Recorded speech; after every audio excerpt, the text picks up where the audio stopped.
What is up, guys? Wraec is here with another live stream, and today I forgot to share this. We have to start with this.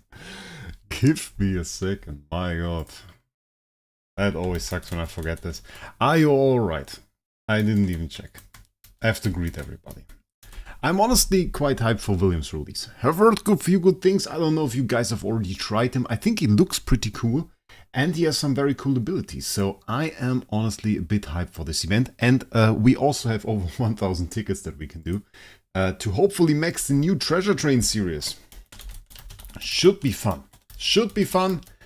I am quite optimistic. So, one more server here at Wraec follower. Live now. And we got it. Okay. We are up. So, welcome Soul, Fear of Light, Slip, Lex, Ace, Travis, Calverbert, Scooby, and Slip, and welcome Xsola for the win. What's up with Xsola? Yeah, I got some Xsola tickets. I don't know. Bought them for the stream. We are, in fact, by the way, we are not going to 100% max this event. This is once again one of those events where they went ahead and you can get way more points than you need to actually get all of the lifestyle materials. So it's like and this is something that Azadius even criticized. They also put the event mats now in the 10 and 30 packs. Usually it was just like the 150, but now it's also in the 10 and 30 packs. So it's kind of crazy. We don't even really need that. So like the way I planned this, and I can tell you guys this maybe before, this is really the first time in the recent times where I calculated for an event. We had one event like this where I found out, okay, I could have stopped like, no, 200 euro earlier or something. In this event, it's the same. So what we are going to do, we're going to buy the relay. Relay is 400 USD. Then we are going to buy two 100 USD packs, and we're going to buy one 10 USD pack. And the rest we're not going to buy. And the Star Region packs. We already bought those. And then this will give us 18 points. So like 18 times that we can do this. Which means 180 of those roses. So 180 points, which is exactly enough to max out the lifestyle shop. So this is the plan. This is the game plan for today. You Destiny Williams, we have to look into this. I was told I can. By the way, Dark Side. Before somebody asks. Dark Side here. I didn't look at this yet. I mean, there's just some loot in here, right? Doesn't really matter. I mean, we can, of course, go here. This is reduced, so we can buy this. And we can get, like, how many cores are this? It's like up to 6 cores in theory. So we are going to buy 1 core there, and then it would be like 3 more. So should be pretty easy. Yeah, we can do that. Can probably get the core immediately. We have an A- copy already. Should be no problem. Is there another core somewhere here? Is there a core? There's none in here, right? No, no core here. Those are obviously no core. Did they change those, by the way? Didn't check. No, okay. Welcome, Cooked. I just have to look and see if there's some core somewhere here. No, there isn't. So I heard there was a core somewhere. I don't know who said it. Somebody said there is a core somewhere. I mean, there is like probably in this one, right? There's 5 chests. So there's core here. So there is a core here. We could take this. How is this a full core? It's probably 20 chests, right? Yeah, it's 20 chests. So this is a full core. So we just need 3 cores, which one is reduced. So 2 full cores is like 30. It's pretty cheap, actually. It's pretty cheap, actually. Okay, that's cool. Then we do that. We have to start off, by the way, with Heroic Scrolls. 2000 Heroic Scrolls. It will be annoying. I'm sorry, it will be annoying. I wanted to clean up my back a little bit more, but the problem is I didn't have time. I just straight up from work here. We just finished working and I'm now here. Like there was 4 minutes between. So this is like, yeah, bit of a problem. So 100 shards for course from the chests, which we are going to get, of course. Just give me my money, was Idle saying to us. Yeah, in a way it's true, right? I mean, they are going to go ahead, and I was a bit annoyed. Like Azadio said, oh, they went greedy with the event, put the chests in there, and I thought like, man, like we're so many people quitting. Well, I say so many people quitting. What I really meant was like, Jesus quit. So that is like a lot for me. And it's a lot for them because they lose a lot of money from that. But like, there's not really a lot of people, it's one person. But still, I still think it's a little bit ridiculous. And when I think about this, and I say like, okay, and I look at AFK Journey mainly, like that is my main comparison at the moment. AFK Journey I thought was a little bit like Idle Heroes. I started playing it, and I thought, okay, you spend like, I don't know, 2,000 or something I spent in the first month of AFK Journey, and I thought, okay, well that's a lot. And then I noticed, well, it really went down. It was just the first month where I basically wailed, and ever since I spent like 200 a month, so that's crazy. Not annoying if you get the 300, no 5-star avatar. Yeah, but I won't get that. Like I tried, you know, we tried a little bit, we tried everything, and it really didn't work out, so yeah. Really didn't work out. It's really high RG. We came close though. I think we came very close. We got the 200 avatar, which I didn't have before. And I think we went on 287. First Williams there, very nice. Don't bother, honestly, it won't make any difference spending a tenner. Yeah, Anon, that's true. Like, don't spend. Enjoy your game. And if you have $10, spend them for something else. Spend them for something else. It won't make a meaningful difference. No name is right about that. Like in this game, it's just not worth it. So that's the thing. Can we do another 100? Do we have room? No. Already no. I think we're just going to rip. I don't care if it would be 5 stars. I think we're just going to say, okay, 1, 2, 3, 4, and just going to destroy it. Even though it's a little bit wasteful. I just don't have the time, I should say, to build all the 5 stars that I want to. Hi Nathan, welcome. Lex says, I think I got all the way to 264 doing double events. At that point, I was set to actually get a 5-star hero. Yeah, I mean, like we did the video where I did scrolls outside of the event, which I can do. I mean, like I have a lot of scrolls, so it's not really an issue. But even then it was hard. Like, and if you think double the rate, it's so unlikely to get the avatar during an event. Like, it's so unlikely. You look at this one, probably going to get another one in a second, and you get like 2, 3, 4, 5 stars from just 100 scrolls. So getting this unlucky, highly unlikely, and that's an issue. That's an issue in the sense, of course, if you want to go for the avatar, if you want to do the event, it's good to get 5 stars. How do I get rich like you? Because I want to be able to pay to win. Get a good job. Earn some money. Invest it. Yeah. I don't spend that much. Like I spend on games, yeah. I spend on some things that I want to own. But I'm not like super wasteful, you know? I don't buy clothes every month. Actually, this month I bought clothes. Bad month, but this month I bought clothes. But I'm not like a person there's fast fashion stuff or anything. I have clothes that fit me, that is important, that are not broken or anything. But I just don't. I see some people spending like 400 a month on clothes. No, that's like, if you do that, then you will never have money. And I think it's important to be knowledgeable about money. Like, don't get credit from anywhere where you pay too much for the money. Be aware of cost of money. Be aware of when you should spend your own money and when it's worth it to maybe use a credit card for something. That is good, but that's also not the topic for this video. Like that's something else. Diamond Fund or Senior Privilege card? Diamond Fund is in general better. Diamond Fund is probably the highest value we have in the game in terms of like early game advantage. Wraec, what's your setup? Setup in the sense of what? Of like setup for what? Like PC, I couldn't tell you. I don't know.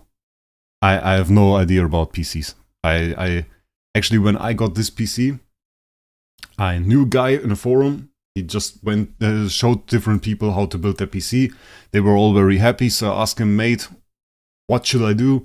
And he recommended me parts, and I paid somebody to assemble it. Because I used to do that in the past. It's an interesting thing, by the way. It's an interesting topic. There's like so many people who take pride in building their own PCs and assembling it themselves. And I found that this mostly is disadvantageous. Like it's a pretty bad thing to do, actually. I mean, if you are sure of yourself, okay, or certain that you will do it right. But the thing is, for example, take my PC. I get my PC, I ordered the parts, I ordered it from a website. And they offered to assemble it for, I think it was just like 30 euro or something. Which was already worth it because I would have taken a long time to actually do it. I mean, like, assembling a PC in itself is not really difficult. It's not really difficult because most parts just fit, or most cables just fit in one slot or something. You can't really do a whole lot wrong if you have a brain. You can't do it in a way that doesn't make it easy for you, but that's another thing. So the thing was, I said, okay, 30 euro, you guys build it. They built it, they made it beautiful, cable management, everything. Sent me the PC, I turn it on, start a few things, get a blue screen. I'm like, okay, if I build this myself now, I would have to take a look and see, why is there a blue screen? What is the reason for this? I would have to analyze it. And maybe I did something wrong. Maybe I put a cable in incorrectly. And I would spend a lot of time on it to actually see what is wrong with it. Instead, what did I do? I called them and said, mate, I got a blue screen. I got a blue screen and I have no idea about it. It's your issue. So they sent me a ticket, sent me like the postage stamp, put that on there, send it back to them, their issue. They had to take care of it. Even if there's like a broken part in there or something, there is no chance that I broke it because I didn't build this PC. I never touched the RAM. I never opened this thing. So every time when something's wrong with it, I just call them and send them the PC. And they have to take care of it for free. So like, it's the best deal for me. And in this case, there was a faulty RAM stick. It just was a broken RAM stick. It was wrong from the factory. They figured it out. I got my PC back 3 days later. Everything was good. And I didn't have to spend any time on it other than bringing this thing to the post office. And they figured everything out for free. So that was like the thing. And that is like, for most people, if you aren't like really into it, and if you don't take it as like a hobby or something, and if you don't think that's like something you really take pride in, you should consider whether or not it isn't worth it to let somebody else do it, just to get rid of all the issues that might come with it. And yeah, that's the thing, because you might always get like one broken part. Like in this case, I got one broken part. Could have been a real issue. Wasn't at all for me because I took this way. So yeah. But still at the same time, I built one PC, and but I still have no idea about it. Like, that's the thing. Probably already summoned too much, right? I'll summon to the next copy, and then it's okay. Financial advice channel? I don't know. Probably not. I mean, like, in the way of YouTube money, it's a good idea, but I don't really care. I don't know, what should I talk about there? Financial advice about if you build your own PC or not? I don't know.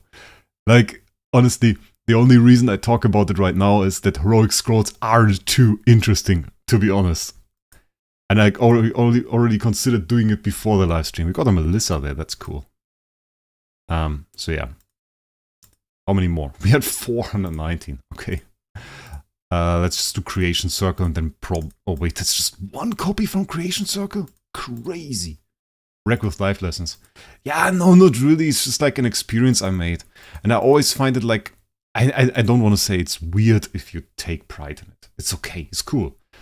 I just don't think that the actual accomplishment that people achieve when they build their PC is that big. Like, there are cool PC builds, but like what the average Joe is building when they build a PC is just like, if you can build Legos, then you can probably build a PC. Like, that's the thing. I don't want to shame anybody. I built my own PC. I was also proud at the end, but like, it's really not that difficult. And then if you get past that point, oh, it's another Melissa and the Williams. Then you just think, okay, break something that would really suck. And I mean, like, you just have to have the processor and do something wrong there. Imagine you do something wrong with the processor. It's like $400 or $500 or something. I don't know. I think that the process of building your own PC is being able to update it in the future piece by piece rather than buying an entirely new one. Yeah, to an extent. I mean, like, the company where I bought it would have updated and put any part in it for me.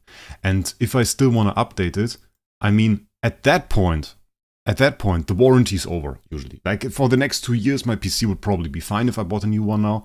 And when my warranty is over, it's like not an issue with the rest of the parts. So if I then say, okay, I want like a faster RAM stick, I can still do it myself at that point. Yeah, FNS, I see that the same. It's like, I want to have the warranty. I just don't want to worry about it for the next 2 years. And if I after that decide I want to put a new part in it, that's okay. But I noticed the my requirements for a PC are actually lower now. So I don't even use the maximum from this PC. Or I should say they are different. One thing that I would appreciate, but it isn't really an issue, would be more silent cooling. Like maybe water cooling or something. Something along the lines of that. Like a little bit more silent cooling. And like right now it's okay. But AFK Journey is like a little bit taxing on the PC. Which is not because it is super high graphics, just because it is probably a bit badly programmed on PC. I don't know. I can't really say something about this. Yeah. Okay. Those were the scrolls. We're done with that. Hero Exchange I already did. Hero Lottery we are going to do. Spending money. We need the relay. Big relay, by the way. Big relay. I don't know if you've seen that. I might already have that. It's just that they, yeah, it's okay. Like if I don't do AFK Journey, it's okay. It's just AFK Journey, where it goes a little bit louder. But the thing is, you don't hear it on the microphone, so it's okay. So it's not an issue. And I'm like, it's only also if I run it full screen. It's just weird. Okay, we have actually quite the good relay. Once again, relay is pretty high value. For me, a little bit less than for you guys. The thing is, we have like treasure selection chests. Look at this, like 2 pink treasure selection chests. If you buy this, actually a lot of value. Both the end packs are pretty cool. We have 25 treasure tickets here, free. So like the last, look at this, the last parts that you have here. It's like 100, 100 and free. You get like 75 tickets, which is insane. Building Williams right now makes no sense. We'll do it later. So we buy this now. Coupons 620 is what I prepared for our strategy. We also unlock the other event where we get like a ton of chests. We will see that in a second. It's actually interesting. We start at 620. We are now at 540. This is free. This is 50, so we are at 490, which means 130 spent. 130 spent, that's 200. And you get that. Is that like 200? Is that worth it? I don't know if it's like, in terms of course, pretty nice. Course, look at the course. I didn't even see that. 25, 20, 15, 10. Okay, insane. It's just like 70 cores in here. 75 cores in here. Okay, that's crazy. We actually do no longer have homeless people here. So it's not the same situation. Actually, we have very limited homeless people here, very limited amount of it, and the numbers actually go down. So yeah, it's not really any use in me giving money to homeless people. Actually, for a job, I did for some time do funding for programs that help homeless people. Just like fun fact. Swazi, welcome. You can tell me that. I don't care. Like it's okay. I mean, like, obviously it's a charitable cause to give the money to the homeless people and support them with it. And way better use of your money than doing it, than putting it towards a game like this. Also, at the same time, giving homeless people money doesn't help at all. That's the same thing. If you buy them food, the thing is, like, as a homeless person in a country like Germany, where I'm from, you don't really live that bad. Like, really don't live that bad. And if you are homeless, then mostly you are from your own free will. There are, of course, persons in Germany where this isn't the case, but usually you can just go to job center in Germany and they will support you if you need like a home. And there is like homes in most cities that are just for people that don't have any home. So even if you're homeless, you get a bed.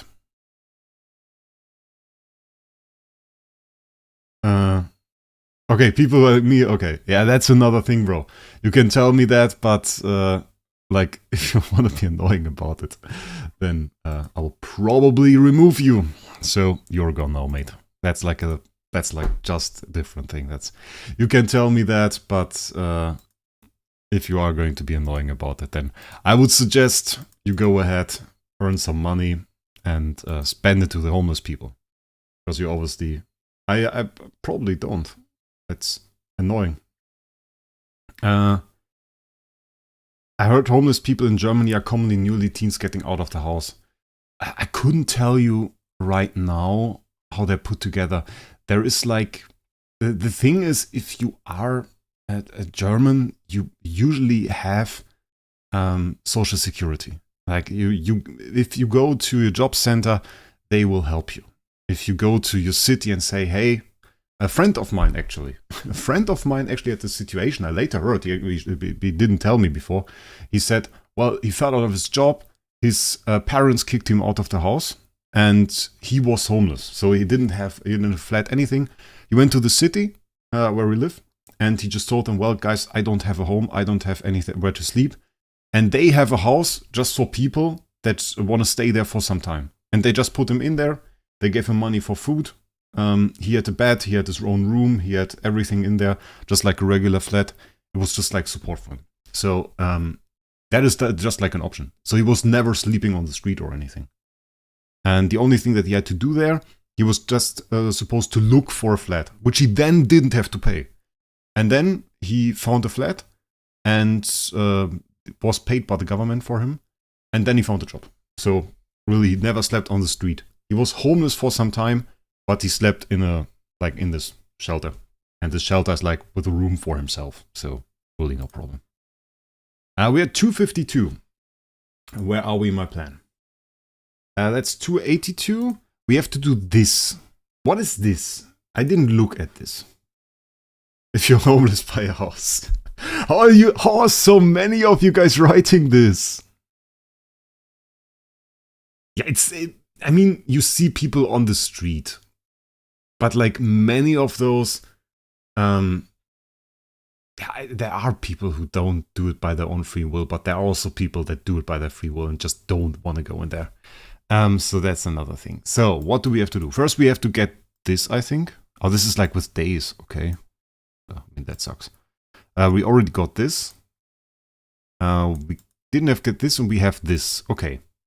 And this is probably once again this gem thing, right? Purchase with gems. When I do this and spend 24k gems, this does. Okay, yeah, okay. I went dark. Oh,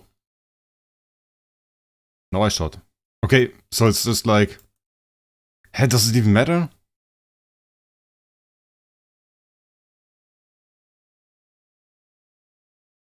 Okay, just click.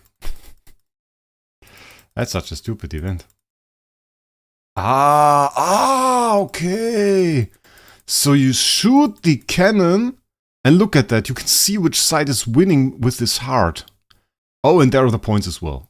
Okay, so dark side has 389,000 points, and the other side is 151,000. And this is why the heart is overwhelmingly purple. Makes sense. Okay, that's the other 30 that we got. So now we are at 282. Okay. And now we need packs. We need this pack. We need this pack. And we need the top pack again. Okay. And this actually gives us a few of those crystals, which we don't care about. Claim all is already done. And we also have those. This is transition material selection chest. Those are also pretty good. This is one core. Let's get this core first. Okay, now I have 100 chests apparently somewhere. I have 106 chests. Wait. Did you guys trick me because this doesn't include the core? Is this what I just went for? Did I just basically do a little bit of a failure here? Because I have 100 chests here. Did this not include them? The new core? And I didn't check? And now I have another core? I mean, I don't mind, it's not a big fail for me. But I should have checked. Where is this? Where is this event?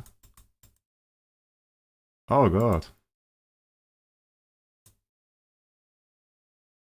There it is. And there we have this. It doesn't say it. It does say it includes it. 32. Where is it? Am I blind? This is 23. I just went for 100 of those, didn't I? So it's not here. It's 28. It's 30. Did I even get this? 6. No, there were 5 chests, right? Or was it... Wait, is it this? Oh, that's Ethereal Realm. Also 6 chests. Restart, right? It's restart. Yeah, it went missing. It went missing.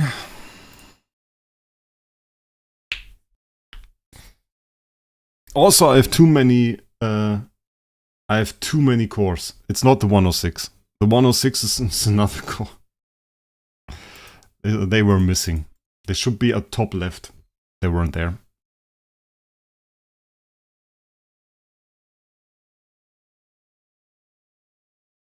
No, it's not the 106. Really isn't.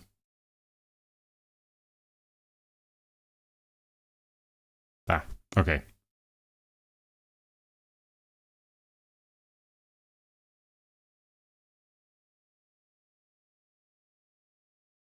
Pick the wrong chest. Oh!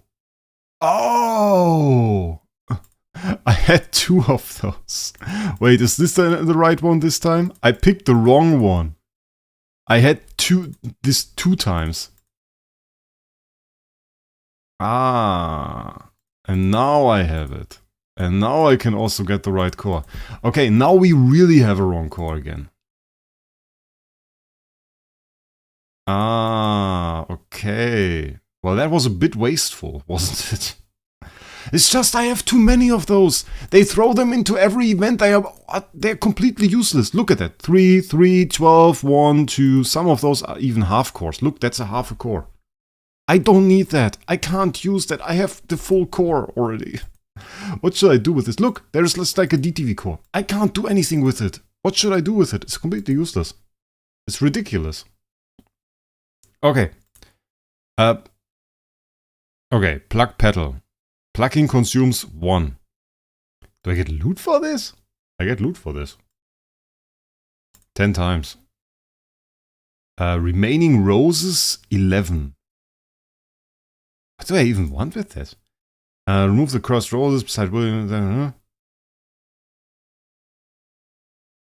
And I'm supposed to remove them all? Extra rewards will be granted. What are the extra rewards? Not just this. Okay.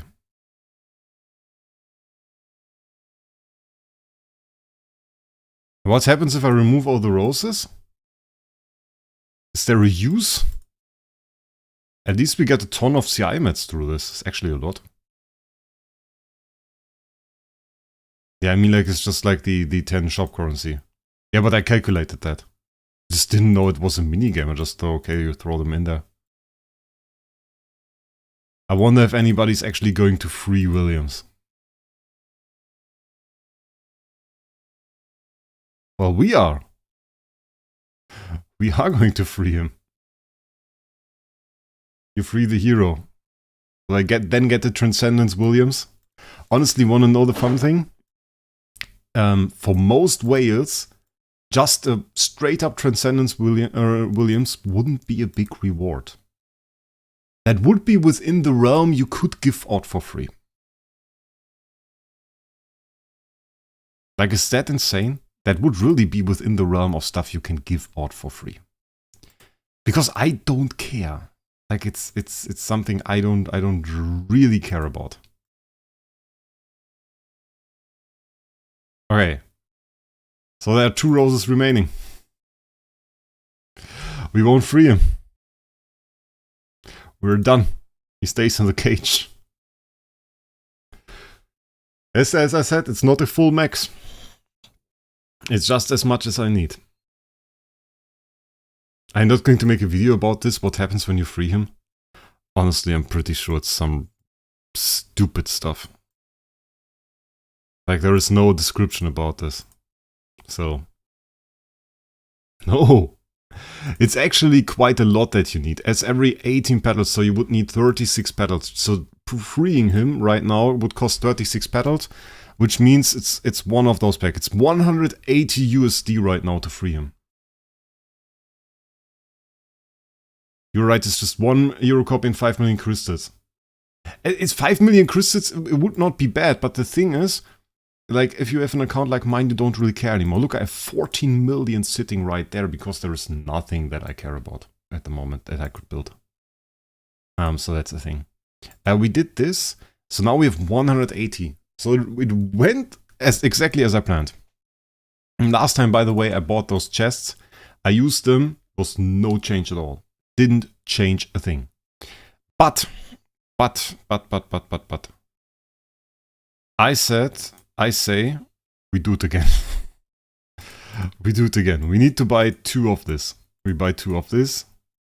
We need to buy 6 of this, actually. 1, 2, 6 of this, right? It was 6. So we have 1 core now. We have another core that we just bought from this. This isn't a core from... This is single shards, right? This is 3 single shards, okay. This doesn't include it. So we need 4 more of this. Yeah. I'm not going to spend 180 USD so they bring a stupid animation and give me like 10 guild coins or something like this. It's not going to happen. So 1, 2, 3, 4. Full Williams core. Nice. And this is exactly enough to get here. They have discounted the DT mats for the first time. They didn't do that before. They are discounted for the first time now. So this is pretty crazy that they did this. I don't know what I'm lacking. I think I don't like the orange stuff. I like the blue stuff. So now we have this. And this is like 3 cores. So we open it.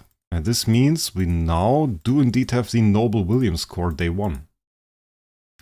And it's nice that this basically worked out without me not going for something I really want.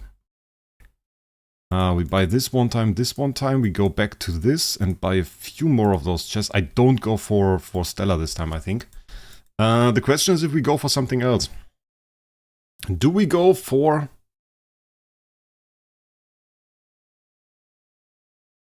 artifacts? Do I want to go for artifacts? That's the question. I definitely need one to max this, because I want to max this.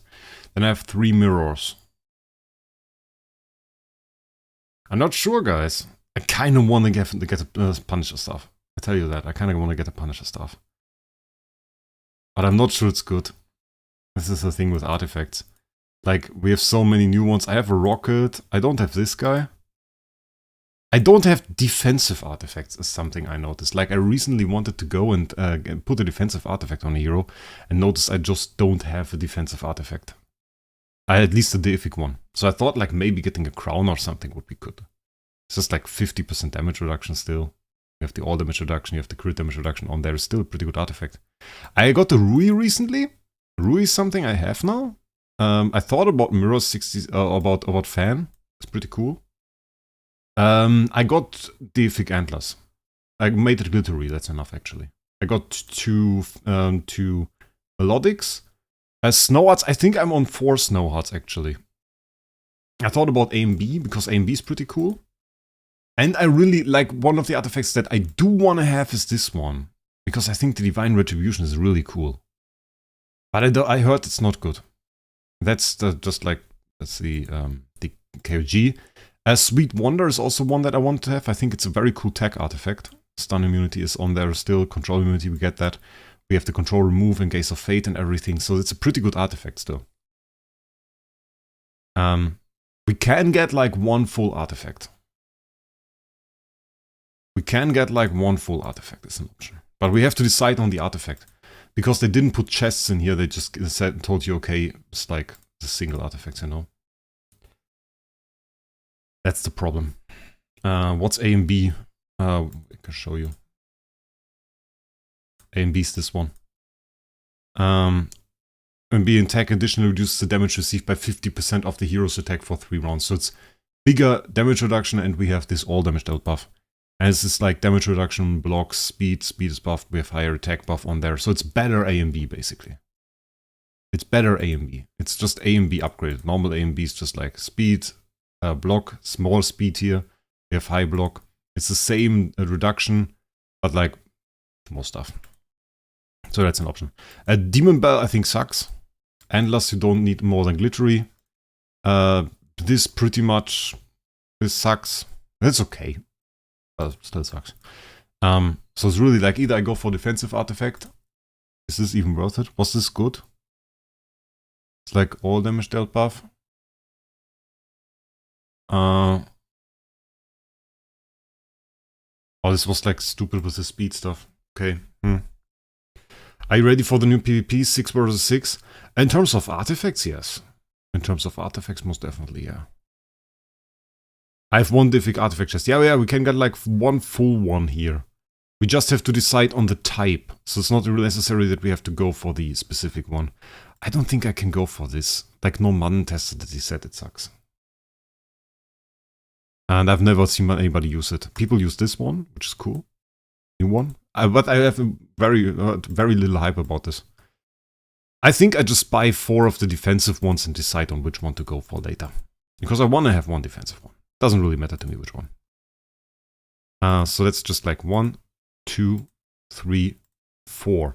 And now we have store 6. We can get 6 rewards. We just have to decide which one we go for. Yeah, Lex, exactly. Okay. With a small delay, we both came to the same idea. That's cool. There. Let's see what we need. So we are... No, we are not maxed. Okay. We are not maxed here. That might be a problem, actually. We require a level 24 Destiny Trail. We don't have anything to upgrade the materials. We need 3 of this. Okay, we are at the point where we need major upgrades. Okay. Yeah, that's difficult. That's difficult. That's like... The Destiny Trail materials, I'm not a big fan of getting those. The thing is, we're so far behind now. We need like 4 more upgrades here. So we might not even get a single upgrade this time. Which is a little bit stupid. It's just like so stupid. Because like if we don't get an upgrade this time, like it's so far away. It's so far away. We need to max this. For the next upgrade we need like 3 of those. We would need to do a quest anyway. We need to upgrade the skills. We can max this one. This is pretty cool. I think we need to of course get this. This is important. We get like 1-time Destiny materials probably. 2 times this. It's not enough for Destiny Trail. 1 reward is not enough for Destiny Trail. Huh. And then we would need 3 main cores. But this is like the best choice. 1 time this. How far do we get with this? Well, 2 times is probably what we need from this. 1 time Destiny Trail. Is this in the wrong order? No, it's this one, right? Oh. We have to see. I have not planned this out. I have not planned this out. Thing is, if we level this to the max... Ooh, look at that. Okay, that is expensive. That is expensive. We don't even have enough for another upgrade. Like, not even close. Insane, okay. Okay. We definitely need another one. We don't have enough to max out the Destiny Trail either. So we're like stuck in the middle with no way to escape. It's like insane how much we need. Madness. Okay. That's also not enough probably, or? Is it enough for the last upgrade? Of course not. Look how far we are away. That's 12k. It's 11.9k. 11.9k is really, really far.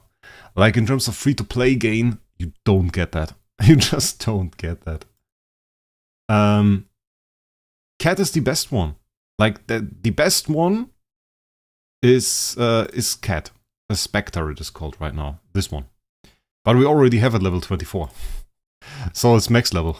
I can't upgrade it. The only thing I can upgrade is this, and this I upgrade with free-to-play materials. So I just wait until I have the materials. So the abilities on this are already maxed. There we didn't do anything, because this is a bad skill, in my opinion. Just like not worth it. It's pretty bad. And because it doesn't work on bosses. This one is decent. But I think we definitely have to get the upgrade here. We also got some Destiny Trail materials, but you see it's 5 million. So it's just like 2 upgrades that we got there. Yeah.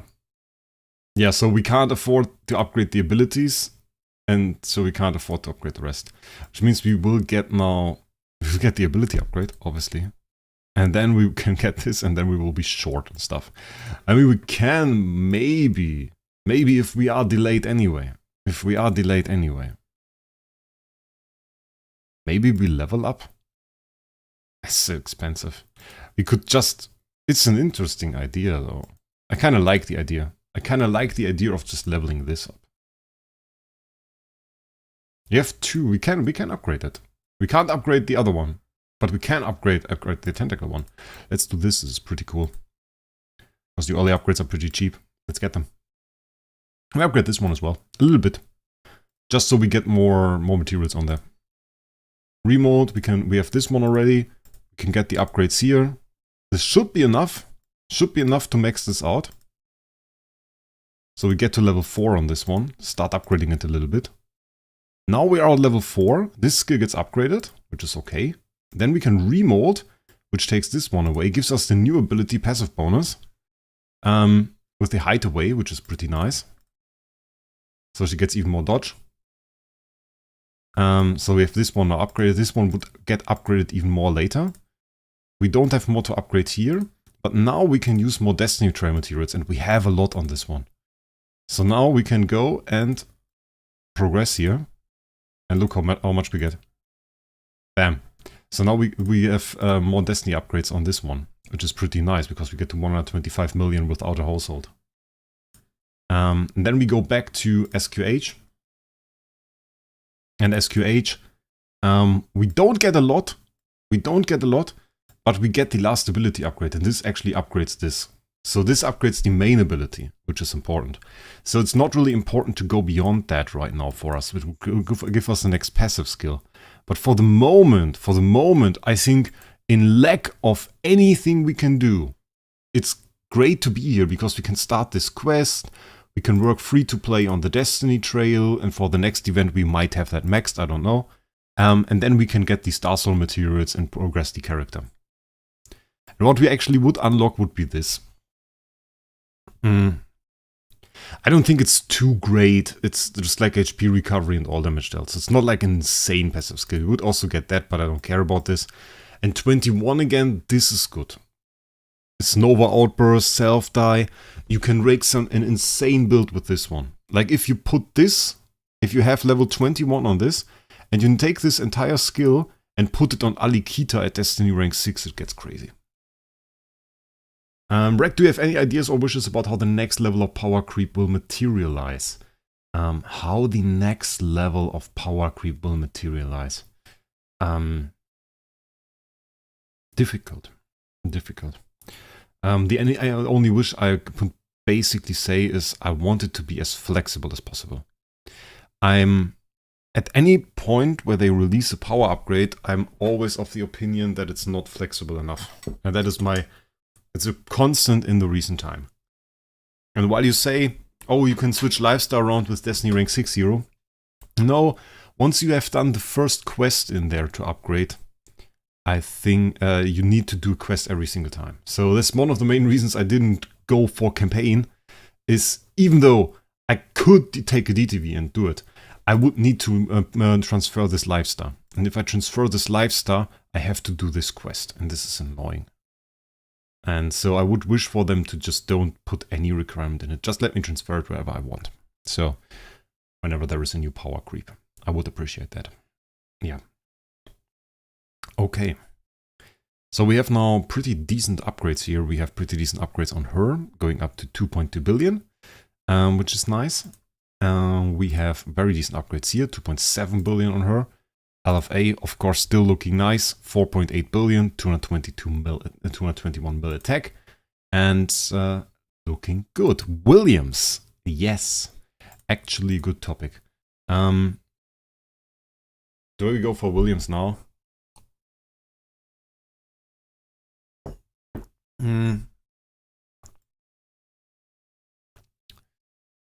Or do we do treasure train tickets?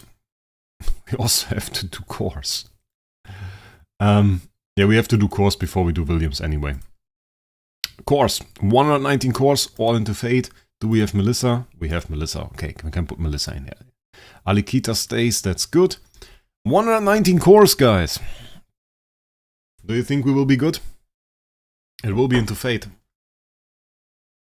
It will be into Fate. So 119 divided by 15 is actually 8, if I remember correctly. Yes, it is. It's 8. So we have to beat 8 with Fate. If we get 8, it would actually be alright because we just have 119, not 120. So, No Name already knows the game, he understands it. 11, he says. 11 we will get. 11 spheres, guys. 11. Train. Yeah, we will go train afterwards. Backspace is, I think it's there, right? We check in the meantime. You guys write your opinion, your prediction, and backspace is there. It's no problem. 11, easy 10 from Mark, Duffbo with a 9, Burns with a 6. Burns, that should be a ban, honestly. 6, that would be devastating. But I want to remind you guys, last time we were unlucky. We went -3. So Burns might be close there. I think people are very optimistic. 12, 13, 16. Cobson with the 8, that's a pretty good bet, I think. Scooby with a 10, Darkwood with a 15. 6 from Velcro, Lynn with a 7, Travis with a 9, Jailsong with a 14. So I think we take those predictions. You can still predict till the end. The first one who bet it correctly is the winner. You win nothing really. We have nothing, but we will determine the winner, and he will be the winner, and he can live with the honor of being it. So that's a good thing. Jasper with a 5. Yeah, I mean, like, in the way, to win this game, it would be the wisest choice to say something nobody else has said. So 5 is not a bad bet. The only thing that makes it bad is that Liam was faster than you, Jasper. So in that sense, yeah, we'll see. First 10 bomb, let's go. Let's see if we can just get 5 spheres in one 10 bomb to just make everybody a bit uncomfortable. We got first sphere. Number 1. Okay, we take it. We take it. Number 1, guys. Number 2 and the Melissa. Very nice. We take it. Come on. Okay, that's a Melissa. I mean, it's not bad. PHP says 8 and then he says 16. Okay. 16 is probably the wiser choice. Even though it's unlikely. We got Melissa. 2 10 bombs without a sphere. But I don't want to jinx it. There is a sphere. We need to get into a little bit of double spheres. How about that? We get Melissas on a pretty good pace. Alikita? Guys, that's looking very bad, actually. Oof. Oof. Okay, we get a sphere. Okay. Double sphere, okay. And the Melissa, come on. Oh, that's a Melissa. Okay, can we get like a quick core somewhere? Because I've neglected Void Arc once again. Maybe we can get a quick core. Wait a second. We do this. How much do we need for that? 32k. That's like 10. That's still 7k. We need 2 of those.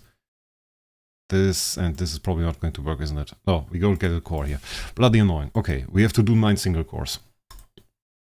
9 single cores. Come on, sphere number 1. There it is. Okay, let's go. Let's go. We're still in that. We'll get everything back right now. Everything will come back. Russell.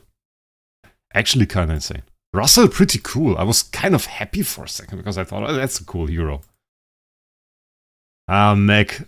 Probably not going to win this. The thing is, of course, you can count till the end.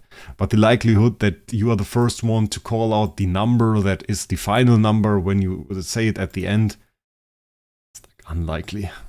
Last score. Come on. Give me a sphere. And it's an Olivia. Okay, it's not a sphere.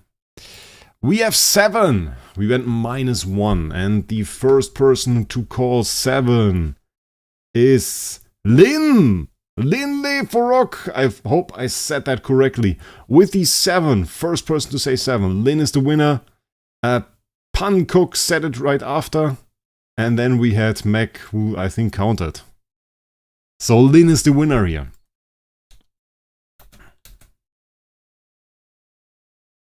And we had only 3 people that got it correctly, and I think Mac cheated. But it's okay. I mean, you can. I never say okay. You can't say it anymore. But Mac, at that point, I think we were done, weren't we? But it's okay. I choose 7.5. Also away.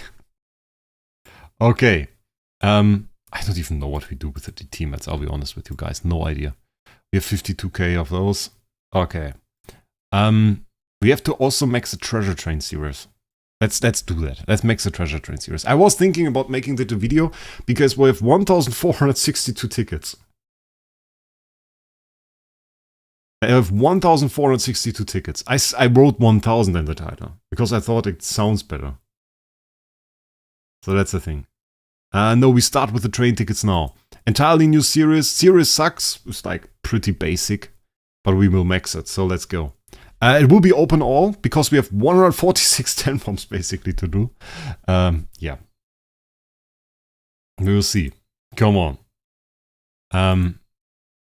Starting off with a full pink one. Let's go. I take it. I won't complain about that. Okay. Second 10 bomb, also with a full pink one, and 2 single ones. I take it. That's a good start. It's not going to be a video. I'm currently on the vibe that we'll do, I don't know, we do less videos, we do better videos at the same time. So that's the thing. Let's go. Okay, not much in here. I like the design of them. They look kind of fancy, the treasures. They look kind of fancy. Like this one. It's a little bit funny. Nice start. Yeah, definitely. My tickets are mostly just from events and just buying them for contract story from events. Like even if they make full orange one, if they make like packages for some events and they put like the tickets in there, I buy the contract story packs, and this is like how I get my tickets. And I just pull for new series. So that's the thing. I just pull for new series. If there is not a new series, I don't pull. Because I don't need them anymore. I just need the new series, nothing else worth pulling for. And if I pull for like a festival, those are festival tickets, not my normal ones. So we have quite a lot of time between new series to actually collect tickets. And this time around, we got quite a lot of those. I think last time I had like, ooh, next full one, let's go. Last time I had like 400, 500. This time I think we have more than we need. And the funny thing is we have like 1 million crystals still. So we should probably have like 1 million crystals after this. Oh, full orange one. Nice. Hero Token series, yeah, that's the right thing to do. We'll still take a bit, sadly. You have to be patient. But Hero Token, in my opinion, best series. I think we had the discussion last time. I think Salt and I had the discussion about whether or not you should go to really high points on the Hero Token series. I still stand by that you should just aim for 10k points in Hero Token. Even though it seems a bit, not ridiculous, but it seems like a tough thing to do. But right now I think we are like at the brink of a rework for the entire thing. Because right now the thing is you get the up series for in normal search. But the distance, with every new series released, the distance between the Hero Token up series and the next one increases. Every single time Hero Token comes, the next one will be further away. So that's a big problem. Because it's just not... Yeah, well, full pink one, let's go. At the start it was like, I don't know, like 4 months maybe between them. Which is a long time, but that's okay. But if this goes up to 6, 7, 8, maybe a year or something in between, that's not cool. So at that point, I think we should have 3 up series at the same time, or like an up series where you select the series you can summon for. So like Heroic Sum, you know? Like we have Heroic Sum right now, I would just suggest every 2 months you just make a selectable up series. Whatever up series you want, you can put it in there, and you get the tickets from that. That should be the go-to. And I think, if not after this series, then 1 or 2 more series, and then we will be at that point where DH probably will act and put that in there. I hope it, at least. I hope they are aware of this issue. So we'll see.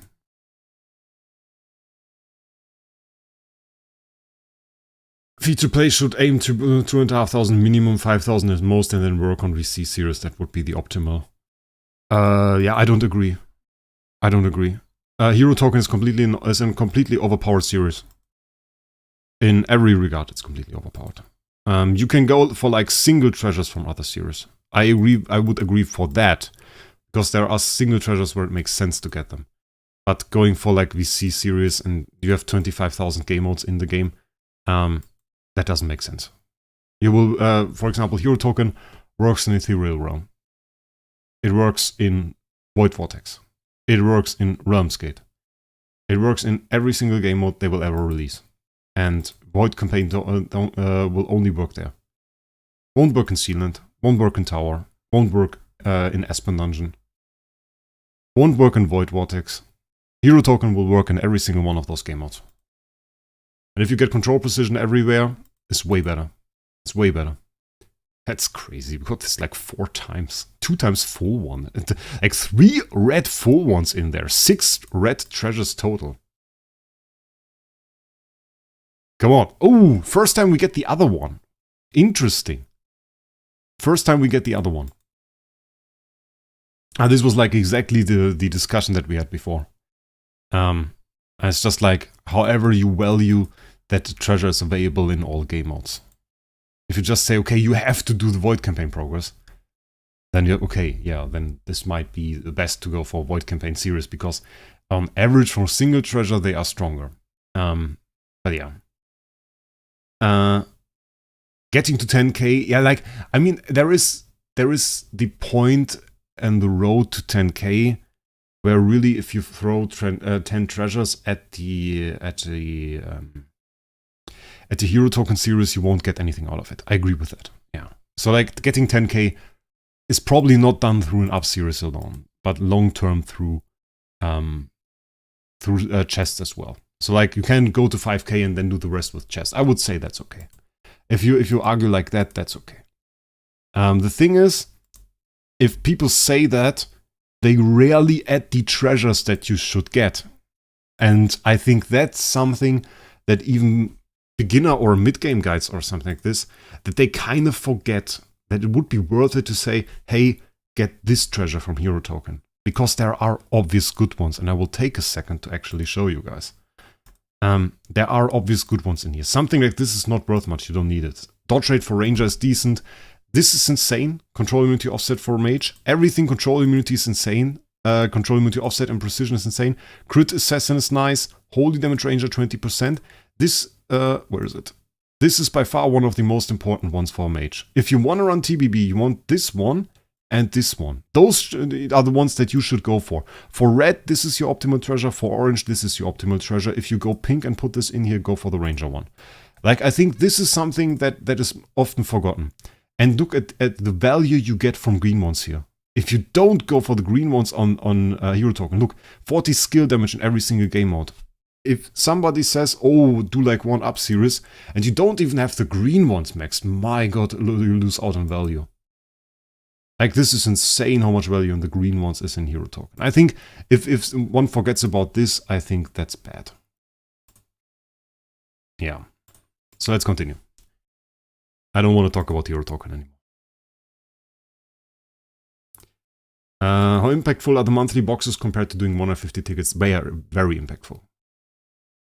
On the way, like, it depends how you see it. Like, it's a free-to-play...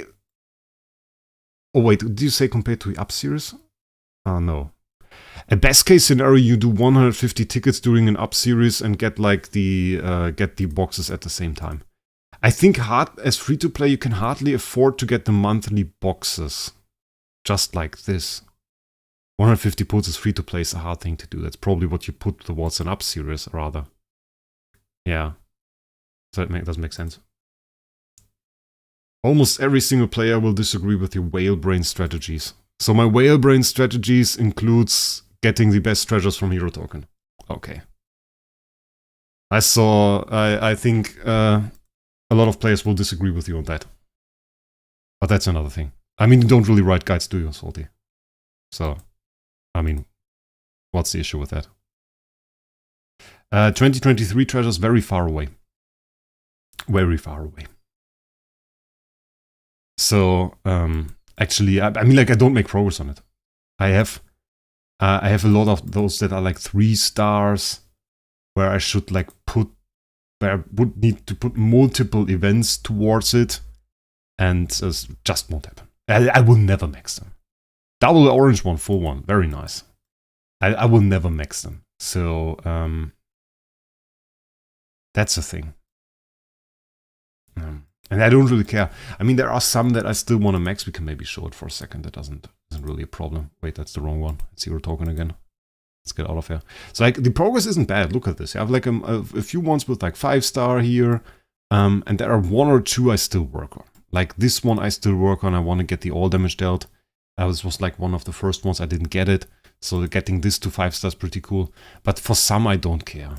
Like if I get control immunity offset for IDA, okay, I mean, would be nice, but I can live without it. But yeah, so like the important ones I would say I mostly have. It's like all damage reduction void campaign, you could go for this. It's not bad to have it, but you know how limited the events are, and I wouldn't wail on something like this, you know? I wouldn't wail on like one of those small events to just spend 1000 USD to get like a few charts for that. And my Festival Treasure 2024 looks the same way. Like there are the less important ones, those that go to 3-star. And if it's just like a more important one, I will upgrade it a bit more, even though I already have more points there. So yeah. I think we go down to 700. And at 700 we take a look how far we are. Free to play can't do 150. No chance. You get so little treasure tickets at free-to-play. Like I knew it from my Amazon account. You get nothing. Like it's ridiculous. And the most stupid thing, I think at least, I'm not sure right now, but I felt it, that the guild treasures give you less of the crystals. I'm pretty sure that for red one or something, they give rather limited ones, because you put your 10 bomb in there, you look what you get out, it's just like nothing. It's ridiculous. So, and then they do like a giveaway or something, and in the giveaway they give you, oh, full pink one, nice, and full orange one, okay. And in the giveaway, they give you like, I don't know, what was it? Like 5 tickets or 3 tickets or something. And I look at my ticket count, it's like 20,000 or something. I'm like, okay. I'll give way less. Yeah, I wasn't sure right now. Like, I didn't want to say something wrong. But I felt like it was the case. You have to factor in time waiting. It's better that free-to-play just use tickets as they get them. I mean, that's the discussion. If you use them when you get them, what is the result of this? The result, if you use them when you get them, is that you get a broad choice between all the treasures that are on the market. If all treasures are equal, or treasure series are equally good, that's a good choice. The question of going towards hero token would be if hero token had a specifically high value, which in my opinion it has. It has a specifically high value because it offers treasures that work in every single game mode. And focusing on it is especially made worth it through the points and through the extra stats that you get through it. It offers higher stats than any other series, so that is also a thing to consider. But as I said, I don't want to talk about hero token anymore. I have made a live stream, we talked about it for like 40 minutes. The result was that I felt like I brought my arguments, and there were no other arguments at the end, and that was just like it. And I don't know, like you can think that I'm right, you can think that I'm wrong. I haven't seen anybody actually calculating it, and I haven't seen anybody bring out a strategy for it that makes sense. Because most strategies that I see don't factor in the time distance increase between hero token up series. And in general, I think the biggest problem that they have right now is that there isn't really any real gain of treasure tickets for free-to-play. I think they should increase that. Like, it's too ridiculously low. Even with Course, let's take Course as an example. If you have Course, you could go into Realmsgate. We just saw it. And in Realmsgate, you got Course for free-to-play. And I just look for the point where I get normal tickets free-to-play. Oh, that's actually insane. I didn't even see that. Double orange one with a pink one. That's mad. I wait for... So, like, there should be a game mode right now, if it's in Ethereal Realm or something like that. I don't know. I don't care. That just gives you normal treasure train tickets free-to-play. And that is something I'm missing. And I don't know. I think DH intentionally wanted to limit the supply of free-to-plays with treasure train tickets to make it a whale thing. So that's like the weird thing. Yeah. Yeah. Okay. We got every single treasure one time at least. And some of them are 5-star. So let's see how far we go. Okay, I see a bunch of 3 stars, I see a bunch of 4 stars, I see a bunch of 5 stars, I see 3-star plus 5 on the first pink one that we got more often, and 2-star plus 4 on this one. This is concerning because this will take long. Okay. 38k. Those were just like the pink ones. We will have to do the rest of the 700. Barry doesn't go for hero token. It's a mistake in my opinion. Also, isn't he like whaling? I saw S tiers on his account. If I have S tiers, I would probably try to go for every single hero token up series. And probably try to max it within 1 or 2. Should be possible. For whale, that is. I don't know. Okay, another orange one. We are mainly farming for pink ones right now, because we will be short on those, and we will also be short on orange ones, I feel like. We get a good supply of red ones at the moment. So like the luck is there on the red side. Okay, we got a single one there. Nice, good. But again, this is the carousel. So that's the thing. Yeah, the tickets... we will probably end up with pink ones way over max. Nice. And lacking red ones, Lawson. That will probably be the case. At least last time it was the case. But we were pretty far away at this point. We were pretty far away from maxing the series. And we have, I mean, like, I don't, if I don't use all of those tickets, it's good, but I don't mind doing it. Don't you get chests from the tickets used? Good point. Okay, wait, we have 9 treasure selection chests, right? Ah, yeah, good point. The pink ones are probably already useless. But they were bound to be useless anyway. We have 11 of the pink chests. So we probably should go a little bit into chests. Let's take a look at that. Let's take a look at that. Let's delve into this and take a look. We have one maxed 5-star. One maxed red one. Yeah, that is like the problem with this is you go in here, we don't even have the green ones maxed yet. And we won't get around pulling more. So, like, look at this. This is 3-star plus 5. This is like so far away.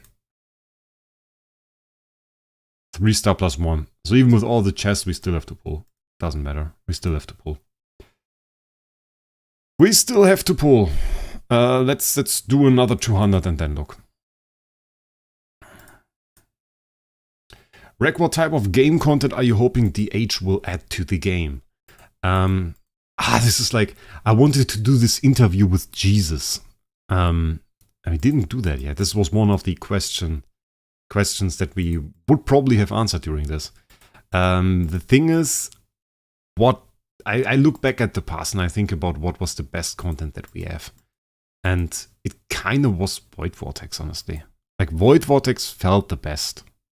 That was like the game mode that was the coolest for me. And then like Jesus coming around, making a video, nice one, we got another pink one, making a video showing that it's clearable and then that he cleared Vanquish or something, that looks fun. And makes a guide and posts this, and that was pretty cool. That was pretty cool times, I think. Working towards having enough demon bells to clear it. That was fun. So something like that. But ever since the age did Void campaign, they've gotten really lazy with it. Nice. I like Ethereal Realm, actually. I don't mind Ethereal Realm. I think it takes a bit too long. And it has some big flaws that they should fix. Like we don't necessarily need a 2.0 version of it. And I don't think I've made a video about it. I think I made a video complaining about Ethereal Realm a lot. I was definitely planning to. But, yeah, there are some things that are just not cool. Yeah. So yeah. Okay, we maxed this. Few more at 5-star, and I think we can go into the chests now and see what we can do. It's still like so far off. We need this one, and this one. So let's go for this green chests. I hate that they are so far apart. Honestly, they should categorize them somehow. So I never can find my stuff. I think we got 2 here. I just go for like some distribution. I don't know if it would be good.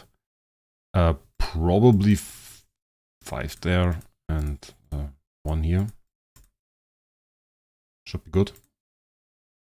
R is great, they just need to finish it. There's some weird stuff going on in there. Like some stuff where I think, okay, stupid, doesn't make sense. It's just like not great. On subject of Ethereal, I'm struggling to finish off the minions quickly after a boss kill. Are there any tricks to get them cleared out and collect the win? On this topic, I have to claim being away. Because I didn't bother looking at it. I click on it and it's dead. So yeah, like, I don't know. So yeah, like, it's like really, I click it one time and it's dead, and if it's not dead with one time, then I click it a second time and then it's guaranteed to be dead. So yeah, it's never really a thing I look at. The red chest there. Probably need like 4 of this. I don't know, like the rest is difficult, it's just so far away. What level of ER are you doing? I don't know. I think I'm 1 behind. 18. I do 18. If somebody cares about this, I didn't do it today. Oh, we have boss invasion. I'll not do it now. Usually, what I do is like, I go in and set up like my team. I do the team with setup. Like I put demon belts and stuff on my heroes. But when I have demon belts on my heroes, it's usually alright. My exploration team is not quite optimal, it looks like this. But as long as I put demon belts on all of my heroes and I control purify, it usually works out fine. So yeah. Oh, we have more chests. Yeah, the red one, I think like the red one's the thing. Minion rewards for 18. Let me take a look at this first. And we have to pull more, right? This is 5 stars, needs a bit more. Never, ever, ever are those orange ones not close to be maxed. Minion rewards for 18 was what you guys wanted to see. Minion rewards look like this. This is like the purple one. And are you okay? Go over there. Those are the normal ones. Normal ones suck. And boss rewards look like this. Which is very limited actually. Like, I mean, you get Star Soul upgrade materials, you get 24. It's like nothing. We're not at new hero yet, we are still maxing a treasure train series. So yeah, we're not done with the treasure train series. We still have to put more tickets. We do another 200. Because we're too far away from the orange ones. But we get more orange ones, so that's good. But 1,200 tickets was about what I think not I used last time, but Guildmate used last time.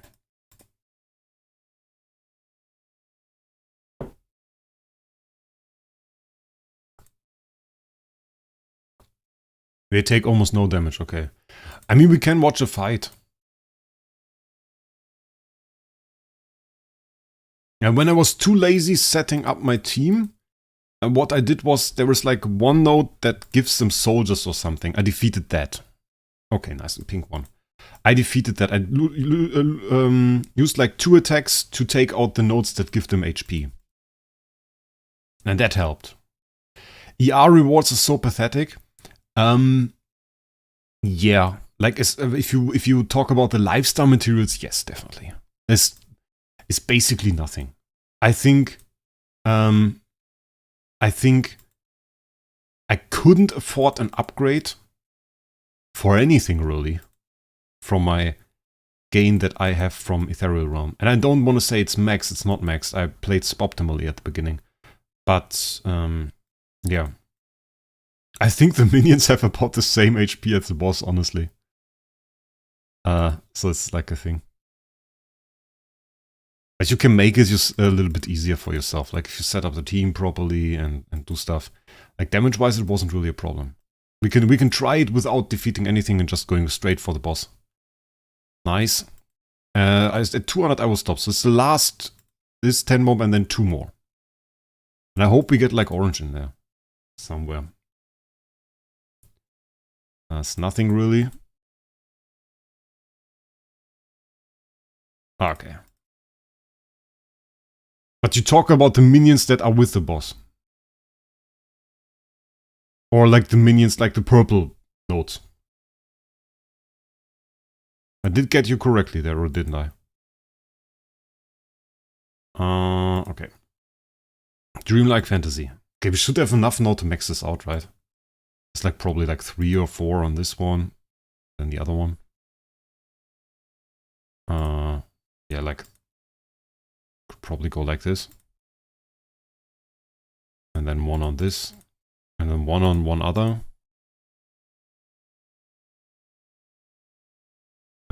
Did you kill the smaller towers? If you kill the smaller towers, it's easier. Like, there are 2 that gives damage over time effects. I never care about those. And there are some that do other stuff. Okay, I wasted already 1. That was not smart. And we didn't wait, but oh no, this is bad. Okay, not smart. That was not good.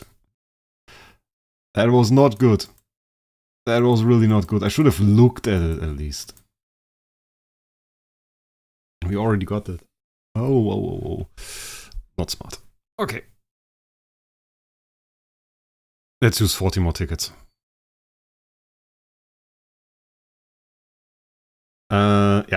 Yeah.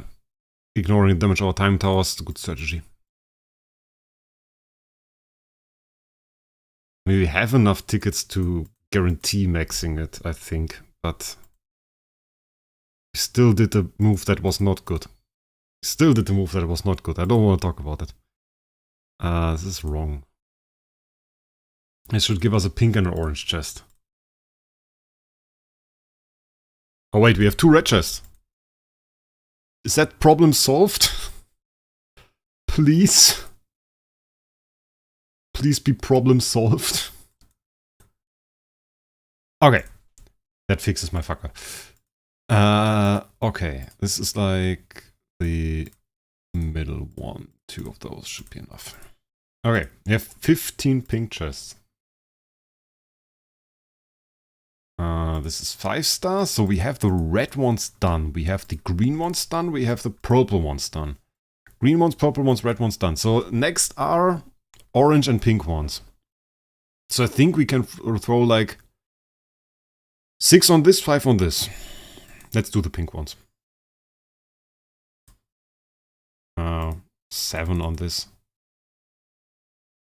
And 5 on this. And this doesn't include the new ones, right?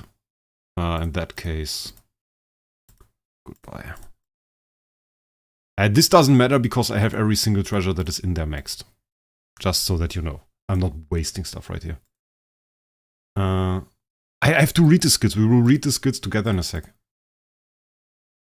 Okay, we get 217k from that. And then we're a little bit low.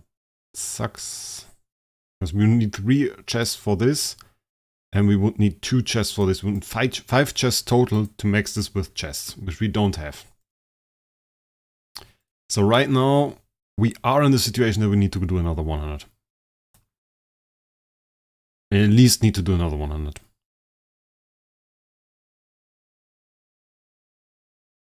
And hope that we get like pink ones in here.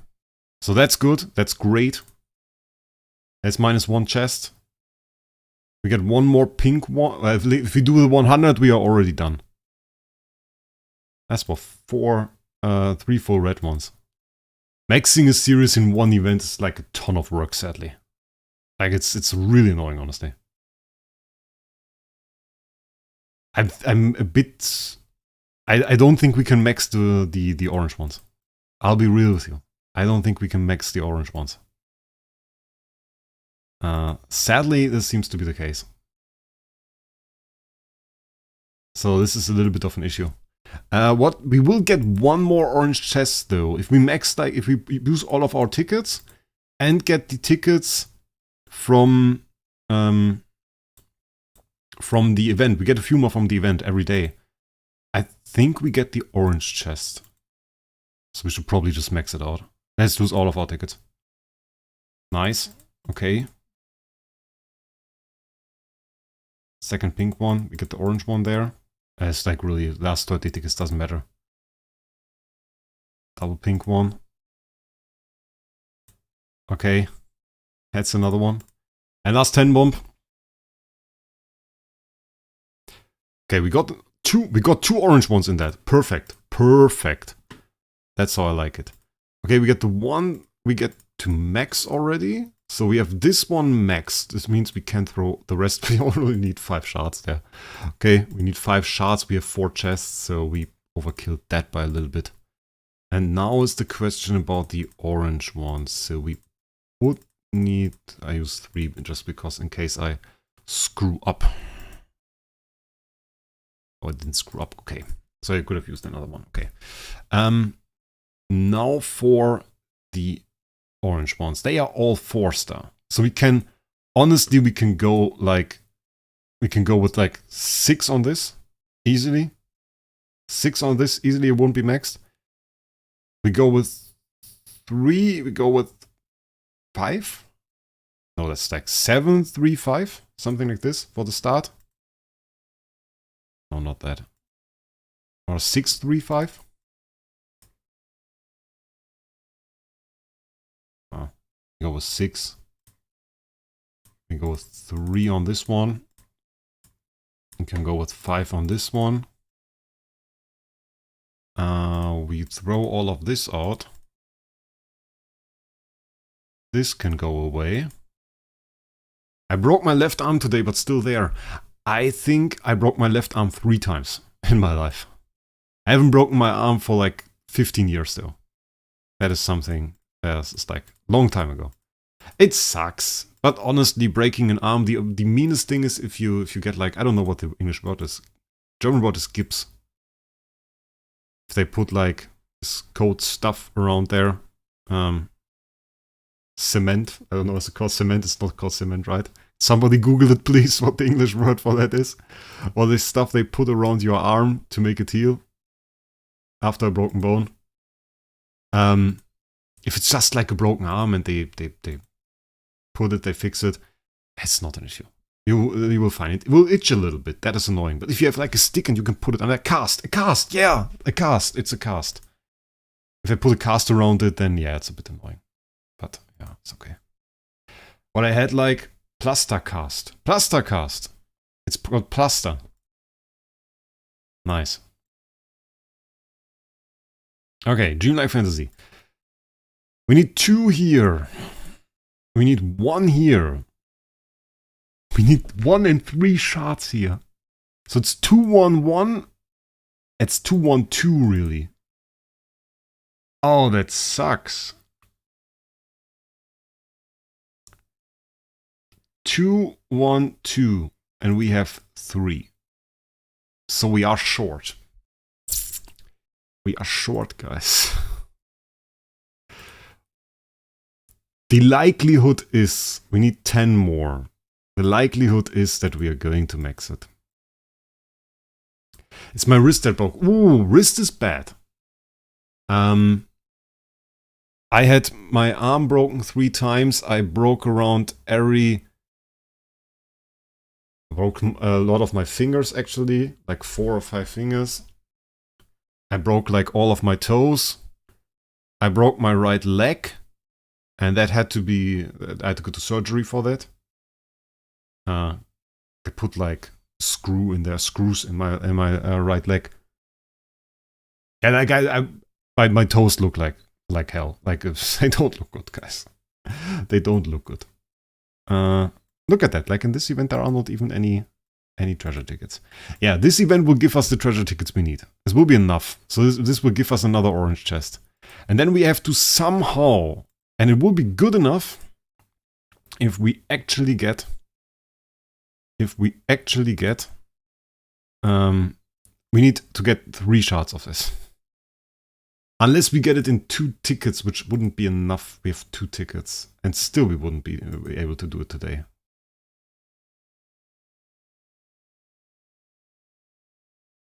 What are you doing to break all that? I did martial arts. Yeah. So that is what I did. But it's like, I just did judo. So, broke all of that stuff. It wasn't bad. Like, breaking your toes is no problem. Nobody does anything if you break your toes. You just walk funny for a little bit. So it really doesn't matter. And, yeah.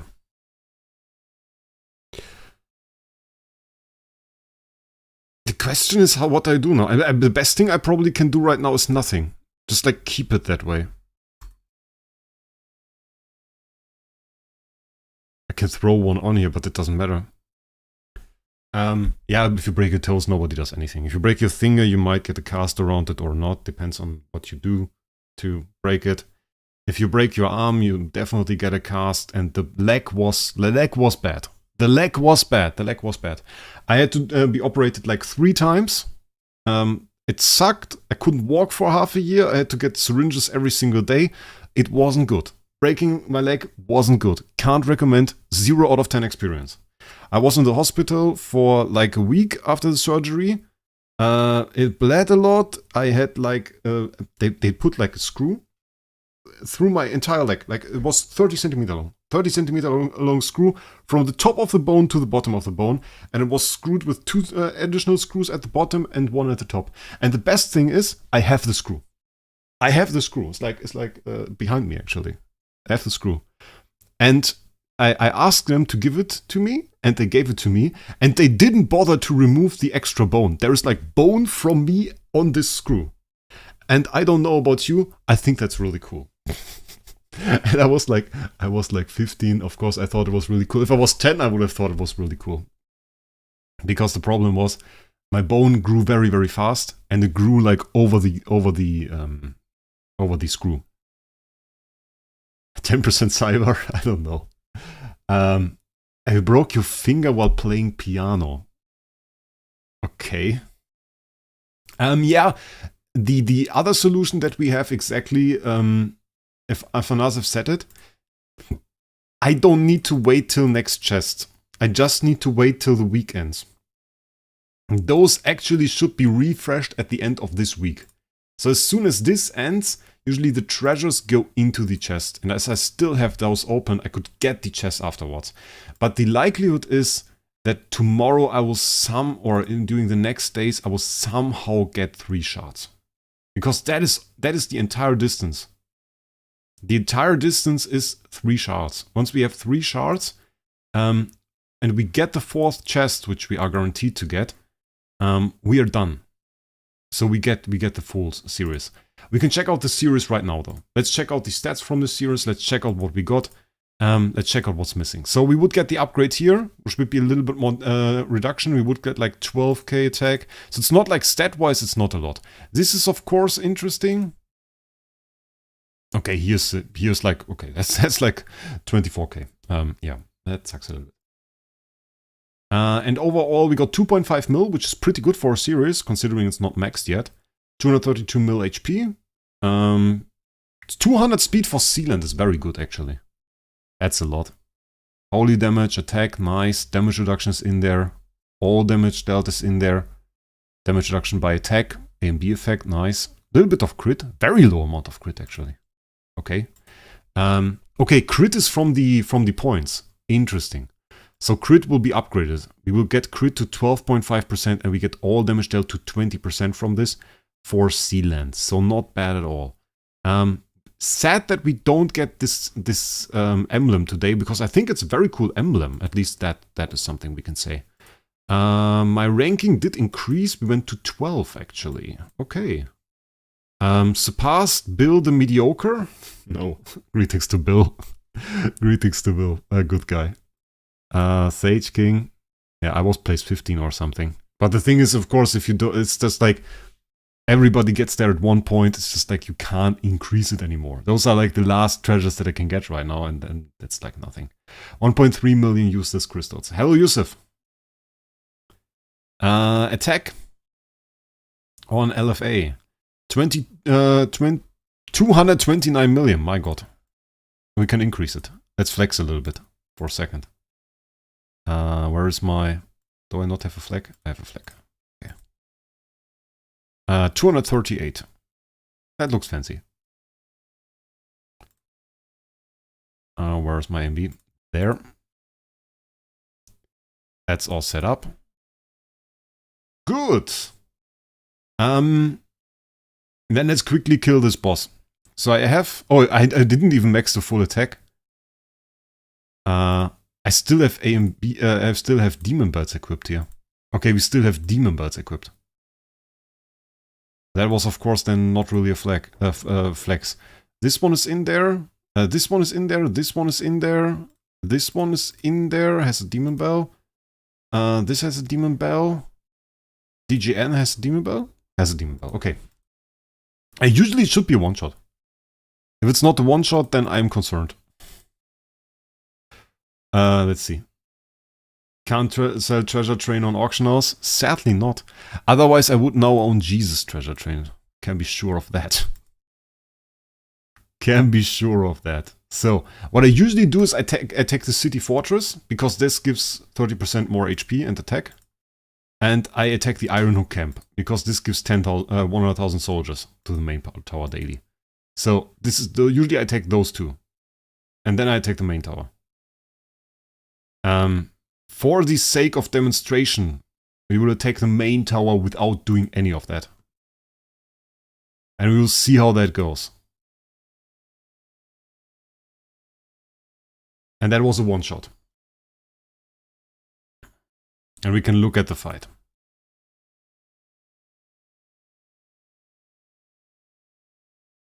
So, nothing else.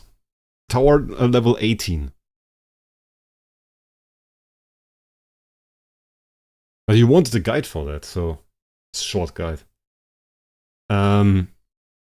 Jesus is still so high around on the leaderboard because he has so many festival treasures. There is hardly a way to surpass Jesus in terms of festival treasure stats. The thing is, you can only get 10k points from the series that was just released. And he was 30k points ahead of me from the stats of the festival stuff and on. It's insane though. Look at how much damage we take here. Like, that's mad. Like, not only other heroes, but like the MFF that doesn't have any divine power. Oof. And we don't use any CC right now. Could have put like a DGN, like not the DGN, a TBB in there, of course. Ooh, that was the boss. Died on turn 2. And now we have also some CC on the enemies. So it's not really an issue anymore.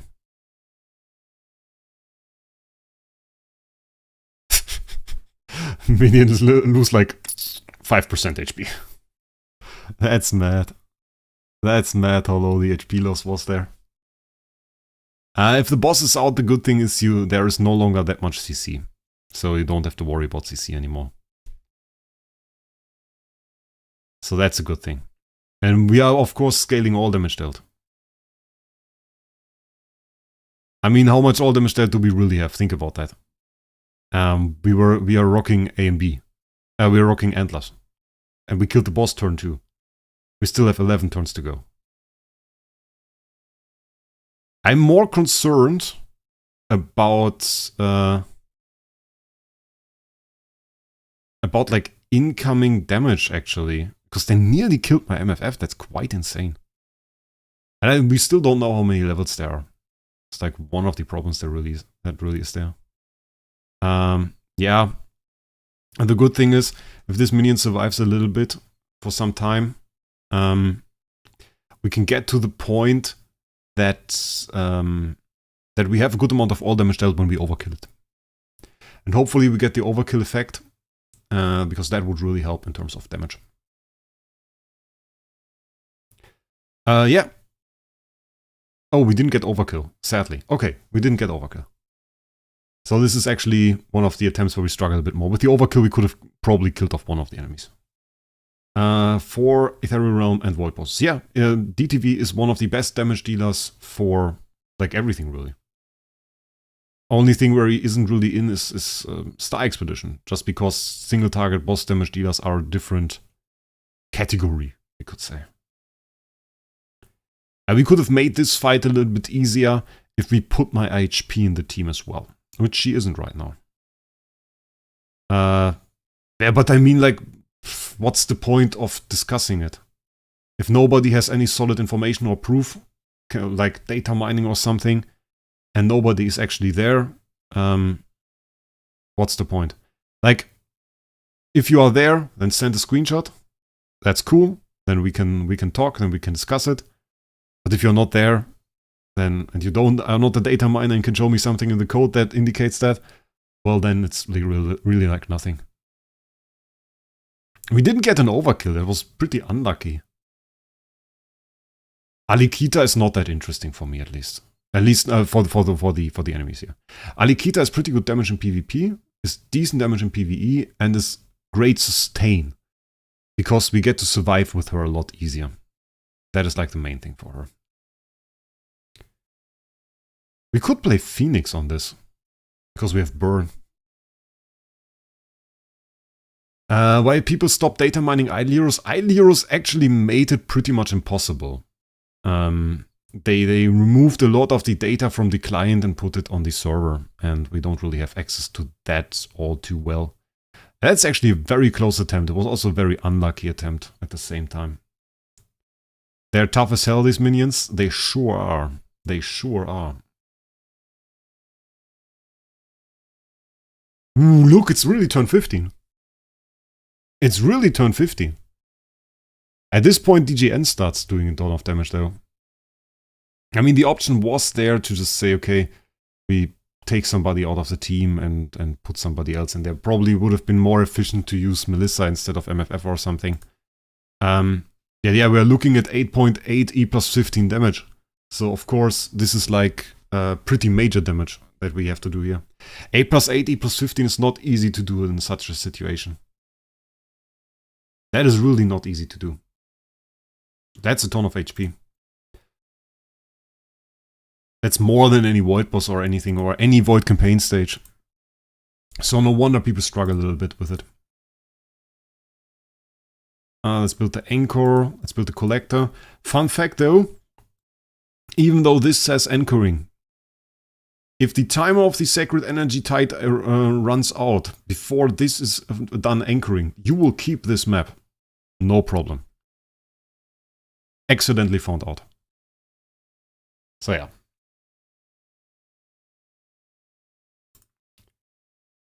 That's a fun thing. Next thing. I have a Williams. And where there is a Williams, there is a way. We're gonna upgrade this guy. A- level. The fire on there. No. Oh, I should have probably rerolled that guy. I forgot. Is what it is. Where's my Williams? There. Cool design. Bloody hell. Cool design. Don't care what other people say. That's a cool design. Let's go. Yeah, it's just like small things. I didn't want to find that out. I found that out. Okay, Williams. There he is. With the tentacle lifestyle. For whatever reason. I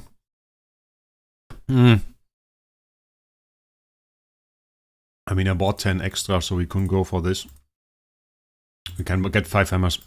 We can get 5 hammers. Maybe get GK. If we get GK, I'm happy. I forgot it. I already used the ones from the Styler Mall. So, yeah. Faction rule sucks. GK. GK armor break control precision. It's not too bad, is it? Is this bad? We have to look at the skills in a sec. So we got this. We probably want to upgrade him, right? Does he lose a leg there? He loses a leg for a second. There. Oh no, it's just it turns weirdly grey. He looks nice. Great hero. Okay.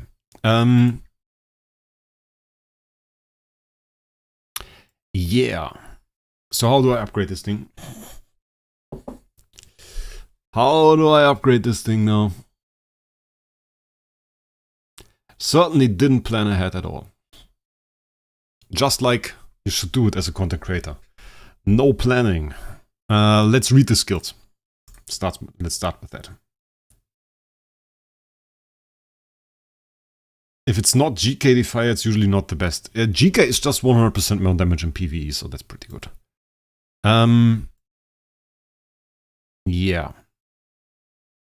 Okay, sublimations. Oh! That's a bloody book. That's a bloody book. That's insane. That's really insane. Like, that's probably, honestly, those are 3 heroes in AFK Journey. Those are really 3 heroes in AFK Journey. Not even kidding. Easily 3 heroes in AFK Journey. And then the thing is, I always have to keep in mind my treasure stats and star spawn stats, so yeah. Attacks to random enemies one time, prioritizing targets with silence gag order. Interesting prioritization. For every 2 layers of blood-soaked flower owned by self, attacks one more time, dealing 3200% attack damage. For every 1 time the enemies attack repeatedly, they will take 1600% damage 1 more time. So, possibly pretty huge scaling there on the active skill. When releasing active skills, for every 1 energy owned by self, grants self a shield equal to 0.4% of self max HP. That is a pretty small shield. If self has 8 layers of blood-soaked flower, changes the active skill to Waterfall of Flowers. Waterfall of Flowers. This guy has 2 active skills. He has 2 active skills. It's just like, oh, 1 skill is no longer enough. Let's give him 2 active skills and a DT skill. Honestly, this game, like if you're a new player, you're lost as hell here. Consumes all layers of blood-soaked flower to attack 8 times, each dealing 3200% of attack damage to 3 random enemies instead of 2. We will prioritize still the silence gag order. For every 1 time the enemies attack repeatedly, they will take 2000% of attack damage 1 more time. That's insane, actually. That's so much damage. 8 times, each dealing with 3200% of attack damage. Like in terms of sheer percent attack, that's insane. 1000% of attack damage 1 more time. Releasing active skills for every 1 energy owned by self, we get a shield, okay. With 70% chance to inflict parasitic rose on 1 enemy with the most energy. And parasitic rose will steal energy from this target constantly and absorb it up to 100. Question remains how much energy it steals. Explanation is missing. Blood-soaked flower increases self-crit damage by 5%. Shield is the same as always. Okay, the interesting thing is, of course, that we take away from this here, like the silence targeting, which I don't know if that's necessarily good. That will probably be something that we'll find out in a second. The question is, how does the blood-soaked flower will probably be passive too. And then Waterfall of Flowers seems like a ton of damage. 3 random enemies is fairly strong. In the comparison, or like in general, we found out in the past that at least for PvP it's not always a big advantage to have like huge numbers on a hero. For example, we had the 10,000% on Duna. Duna never became meta and never really did good damage either. Considering though, we have severely more than 3,200% here. We have a lot more than 3,200% here. It's like, I don't know, it's like 100,000% of attack active skill if we do the Waterfall of Flowers on 3 heroes. It's crazy. It's crazy. 3 heroes, by the way, which like in my brain, if I see 3 heroes, then I think like, okay, Flame Shrine. That's honestly still in my head, like the thought, okay, nice, 3 heroes, Flame Shrine, can still work there. That's pretty cool. For Star Expedition, this will probably not be an interesting hero. The good heroes for Star Expedition are usually the ones that can single target focus. Unless this means that he just does, or that all 3 enemies can be the same enemy, this will probably not that great for Star Expedition. Just if that was a question. We have a self-all damage that increase here. Shield value increase desperately needed, seemed a little bit low. 4% of targets max HP. Okay. Another 1,500% of every single attack. That's a bit crazy, isn't it? That's a bit crazy. So it's like, I understand it like 8 times 3,200 plus 7 times 2,000 plus 8 times 1,500. Crazy, okay. Is a ton of damage. Like, I think that's the takeaway. There is a ton of damage in here. There's a little bit of energy steal, apparently. Wait, let me read it again. On 1 enemy, okay, parasitic rose on 1 enemy with the most damage. Okay, we have Passive skill. Changes the basic attack 2, deals 1500% damage to 2 enemies with the most energy with a 70% chance to inflict silence gag order for 2 rounds. If the infliction fails, there is an 80% chance to reduce the target's energy by 50. Afterwards, grant self 1 layer of blood-soaked flour. The initial question for this skill was what happens if we attack a silence-immune enemy? Will that count as not being able to inflict it and then steal energy? Unanswered question. Might be. We don't know. 1000% damage to 2 enemies is not that great. Inflicting silence gag order is, we take it. 70% is still in the area that warrants us using control position on the hero. So if you have a control position imprint, that's probably well used there. Other than that, it's a pretty solid basic skill. It's nothing too spectacular. It's not like in the top basic skills, but it's a solid basic skill. Precision increase, we take it. Blood-soaked flour granted by Woe of Blood plus 1 layer, so that is Woe of Blood. We usually get 1 layer, we would get 2 now. So we take 2 layers, this is definitely a sublimation you want. Woe of Blood, ooh, okay, there we are talking. Has an extra 50% chance to inflict parasitic growth on the targets, plural. So this hits 2 enemies. Parasitic Flower is a skill we only saw here, Parasitic Growth. We steal energy from target constantly, absorb up to 100. So this is an energy absorption effect for the Parasitic Growth. Fairly interesting. Diminishing the enemy's energy is always on the side of the good skills. So we probably are looking at a pretty strong basic here. With the sublimations, I would argue it's a pretty strong basic. But if you want to use the zero... How should I say it? Like, I think we are beyond the point where we talk needlessly about heroes that need X sublimation or something. There can be sort of a prioritization, but you should fairly quickly get to the point that your most important heroes have full subs. And that is very limited, or only limited amount of heroes that are or can have less than that. It's also gotten a lot easier to get full subs on a hero, given that we have more sources of that now. Passive skill. Embrace the Wings of Thorns. When an enemy's energy reaches 100, and this is the rumored skill that is so OP. 70% chance to inflict silence gag order on them for 2 rounds. Yeah, definitely recommend control precision on this guy. 70% plus control precision is a very nice thing. Pretty good. Afterwards, there's 100% chance to grant self 1 layer of blood-soaked flour. Hopefully, with a sublimation that gives us a little bit more. We have the standard HP attack. Silence gag order successfully inflicted. Additionally, reduces the target's damage reduction by 20%. Interesting damage reduction debuff that we get here. This is useless. Damage reduction increase for us by 3% is useless. So sublimations overall, bit mad. This is alright. And this is a pretty cool skill. At the beginning of each battle or when self is in the battle as a substitute, a self has 100 or more energy, consumes all of them to make the enemy with the most energy lose all energy and inflict parasitic growth on them. Parasitic growth will steal energy from the target constantly, absorb it up to 100. If self energy is less than 100, grant self 3 layers of blood-soaked flour. So we start with 3 layers of blood-soaked flour. Ah, okay, here we get the full description of parasitic growth. Interesting, let's go into that. Will bloom and disappear after the energy absorbed reaches limit, which is 100, dealing 5000% of attack damage to the target. Ah, steal limit will add up. Okay, interesting. So we steal energy and deal damage. Yeah, I'm pretty sure he's also not a desirable hero to clear something like World Campaign or something like that. So probably not the thing. That seems like an endgame PvP tool. That is like the general vibe I get from this guy for the moment. Is like PvP endgame must-have. Honestly, to be real, a bit of a must-have.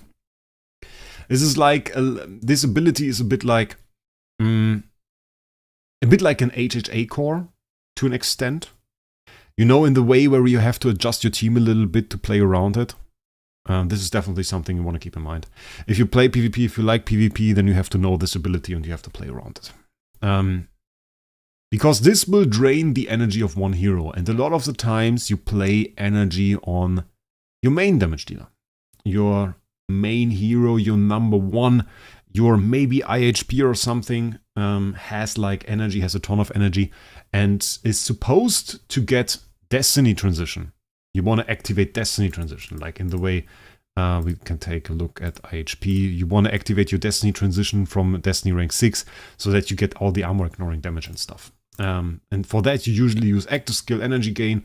You cast it one time and then you have it. So this is something you want to play around on. And the way you probably do this is you want to work around the selection and probably at least get similar energy. It's a bit of a nerf, really. Well, not really. Interesting. There was like an interesting count on that. How the absorb worked is not really detailed here. It just says it absorbs it. It absorbs it constantly, whatever that means. There is an interesting thing that you can do, and that is like the first thing that comes to mind, and maybe I will just say it. Usually if you have like an energy artifact right now, something like this, it grants 100 energy, which brings the hero to an initial 150 energy at the beginning of the fight. And this is actually pretty high. What you can do to get to 100 energy straight is you can use Cat, and you can use this one. When a battle starts and at the end of each round, the first 5 rounds increase energy by 50. This means the hero starts on turn 1 with 100 energy, no matter the artifact. And then you just don't go for an energy artifact, but you go for maybe an Endless, or you go for something like maybe Cannon. And then you have 100 energy, and you don't get targeted by Williams anymore because you have other heroes with 150 energy. So that's the thing. Yeah, like Cannon Shark, when you put in on best hero, combine it with that, and you're good. Or just don't use the deific artifact and just use a base artifact. So in most cases, you will be fine. Yeah, it's like 100k active. Yeah, it's crazy. Let's look at sublimations. HP attack standard. Beginning of each battle, if self has 100 or more energy, has 50% chance to consume 50 energy to make the enemy with the most energy lose all energy and inflict parasitic growth on them. Oh, that's like extra. Wait, I don't really understand that. I don't really understand that. Self has 100 or more energy. Consumes all of them to make the enemy with the most energy lose all energy. Inflict parasitic growth on them. At the beginning of a battle, if self has 100 or more energy, there's a 50% chance to consume 50 energy to make the enemy with the most energy lose all energy. Hä? Am I dumb that I don't understand it? Because for me, this effect is the same as this one. And if I consume all energy through this, what does this do? I don't understand it. Can somebody enlighten me? Can somebody enlighten me? Because like if I... Oh! They adjust the effect. Ah, okay. That's a pretty bad explanation of this. Okay, for everybody that was like stupid like me, this means that you get a 50% chance to not consume all of your energy, but instead to consume 50 energy. So that is the way. So this is like reducing the energy cost at the beginning of the fight, which is a pretty good skill. It's very nice. Parasitic growth increases all allies' energy by 20 after blooms. I like that. I like that. So you can stack parasitic growth on the enemy. And this determines also the overall theme of this hero outside of DT. It's like reducing enemy energy, giving your team energy, and at the same time we have pretty high multiplier damage skills. So this is like the thing. Uber carry. Let's look at the core. Each time Self releases active skills, grants all allies excluding Self the following effects. For every 1 energy owned by Self, grants them a shield. Increase their holy damage by 20 for 2 rounds. Max stats on this is 50 holy damage for 2 rounds and bigger shield. Interesting core in the regard that it's once again based on the hero casting it, which is a little bit like the TBB core. Is it a super good core? I don't think so. Holy damage, in a way, it doesn't have that much of an advantage in terms of dealing damage. Mostly for Star Expedition, it is not that great because we have a buff that also grants holy damage, which makes it only useful to a limited extent, because you already have pretty high holy damage. Why do you think he's not a desirable Void campaign pusher? His numbers are the biggest in the game on paper. Yes. I mean, I don't want to put it away entirely. I don't want to put it away entirely.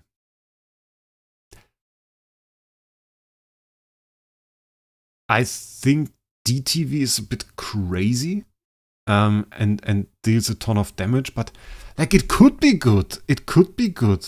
Let's not put it away entirely. He could be okay. He doesn't have the defense ignoring stuff, of course. And he needs a bit of time to stack up, which is not that great, but DTV does the same, so... Yeah, I take that statement back. He might be okay. Or might be good, even. We have to take a look at this. I still feel like it's a bit of a bug with DTV. His tenants aren't the best. I think we got ATD in there. Yeah, it's a bad tenant.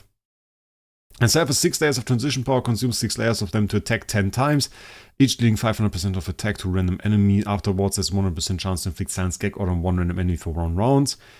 Besides, inflicts 1000% of attack divine retribution on enemies with silent gag order. Ooh! Ooh! I like that! I like that! That's nice. 1000% divine retribution, we take that. It's like kind of nasty. Nice, nice, nice. Oh, no. Oh, I already see it. I already see it, guys. I already see it. It's the same as with Melissa, right? It's the same as with Melissa, where they update the cost and then it sucks. I bet it is the same as with Melissa. Like higher cost and then it starts sucking. So probably, is that again like Destiny rank 5 hero? Is it again Destiny rank 5 hero? It is, right? I have no idea. I just see this. I just see this. When Self has 12 layers of transition power. I just see this. And I think like, it's probably Destiny 5. Yes. Yes, it is. Okay. Okay. Yeah, I thought so. I don't know. They will never understand those skills. It's so stupid. I don't know why they don't understand their own skills. Okay. We have basic attack. We have active skill. We have standard. Okay. Standard transition power gain. You have additional 500% damage to all enemies. A little bit boring. Extra 50% chance to lose frontline enemies' energy. Okay, energy reduction I think is pretty cool. If I were to get one artifact for A- Vulcan as a free-to-play, what would you guys recommend? A- Vulcan as a free-to-play. And you probably don't mean deific artifacts, you just mean like regular artifacts, I guess. And melodic strings is always a nice choice. You can go for an Antlers, that's okay, both of which are nice. And I wouldn't put the thought of taking 90% damage artifacts from the orange artifacts out of mind. It seems like a bit of a weird thing. There are like artifacts 90% damage against Ranger or something like this. Those can also be alright for certain clears. But in general, I think the best choice for you as a starter would be to work towards the melodic strings. Okay, this is pretty cool. I would probably go for the energy drain. It's a pretty nice skill. Increase the attack of one ally with the highest attack by 20% is cool. Is this his skill? Is this his skill?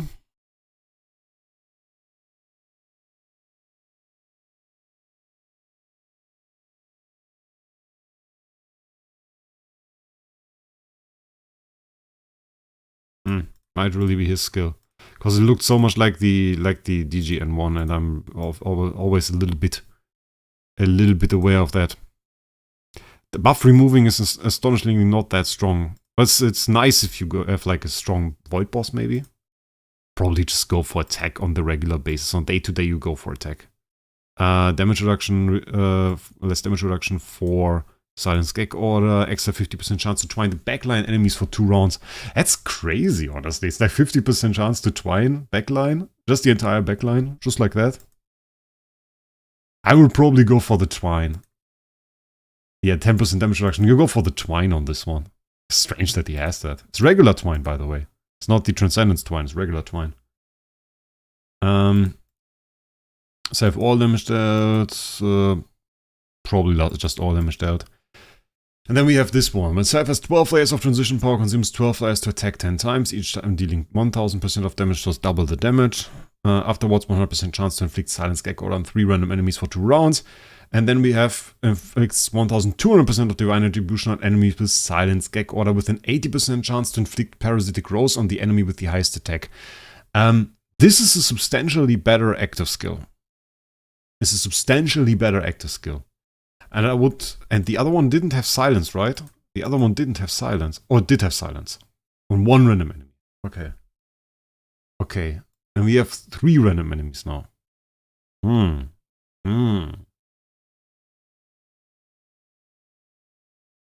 I think you will like the flow with just the twine on the back row. That will be too cool to pass out up on. I like the triple silence, but it won't stick, so what's the point? What's the point? Having a way to inflict silence is good. I think, like in comparison, if we look at Melissa, if we look at him, this is closer to being a Destiny rank 6 hero than Melissa. I at least have to think about it a little bit more. I can't say I'm strictly at Destiny rank 5 here. Even though, of course, like, I like to trigger my Destiny skills a bit more often. But saying I'm strictly Destiny rank 5 here... We get Parasitic Rose with like 5000% attack damage. We get 3 enemies with Silence Order. We get 80% chance for Parasitic Rose. So we have like at least 3 heroes probably with Silence Gag Order on them, on which we then inflict Parasitic Rose, which is like another 15% attack damage. So the damage increase really from the first skill to the second. We have 1000 there. We have 5000, so 6000% attack on the first one, just like as a comparison value. And for the second one, it's 10,000. Then we have all enemies with Silence Gag Orders, 10,000, 13,600, plus 15,000 from the 3 Parasitic Rose that we're probably going to get. So it's 28,600. So it would be 6,000 versus 28,600. Lowering skill procs and effectiveness of SD is a nerf, though.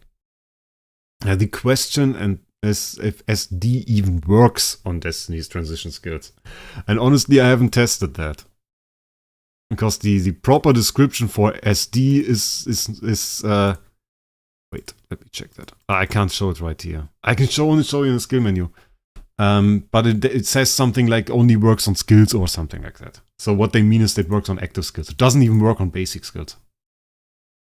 It doesn't even work on basic skills. So I would be surprised if it works on DT, but I didn't test it. You're not using LBRM. What the hell is LBRM?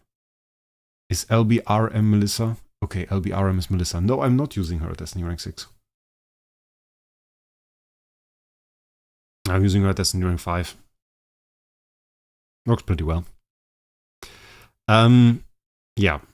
Okay. We kind of want to build him. The question is, who do I unbuild to build him? We need to unbuild a hero. I'm looking at BQA because I don't use her.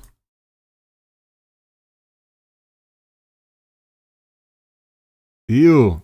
Only 70? That sucks. It's like I can see the increase, you know? I can see the increase. Who'd I use that thing on as a tenant on? Tenants. Next topic.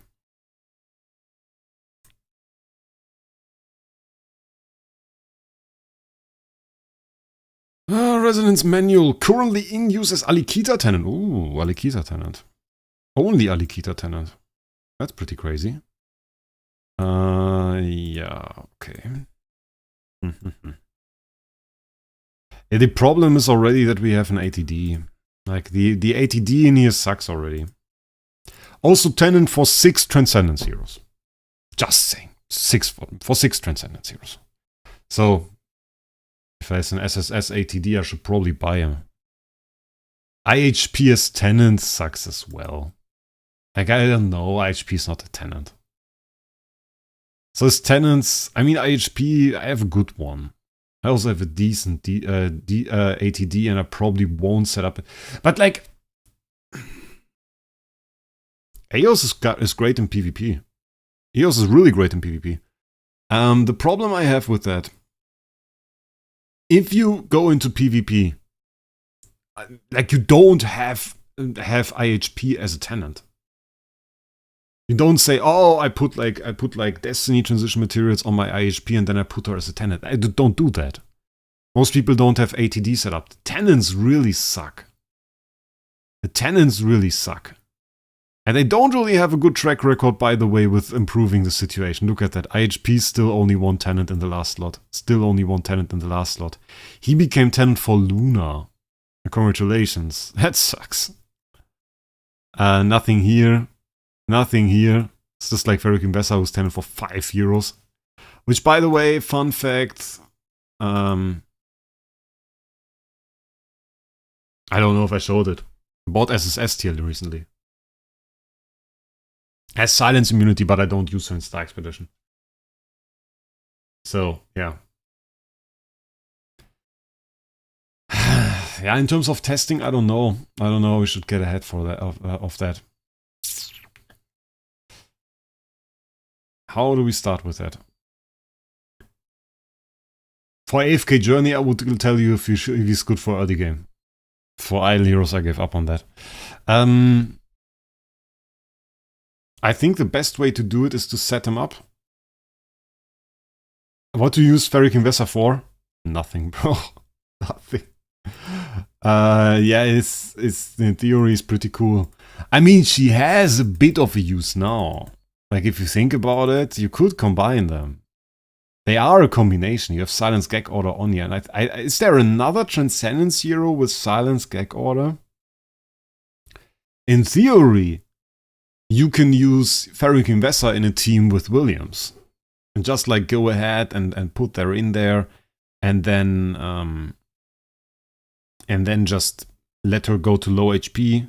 But I think, like, in so many fights, you don't really go to low HP anymore. Like the old ways, it was really, hey, your hero starts losing life and you have limited ways of recovering it. And right now it feels like almost every round you recover to full HP. And if you don't have full HP, then it's because enemies take so much damage over time on you that you're nearly dead anyway. So yeah, I don't know. Difficult. SL, yeah.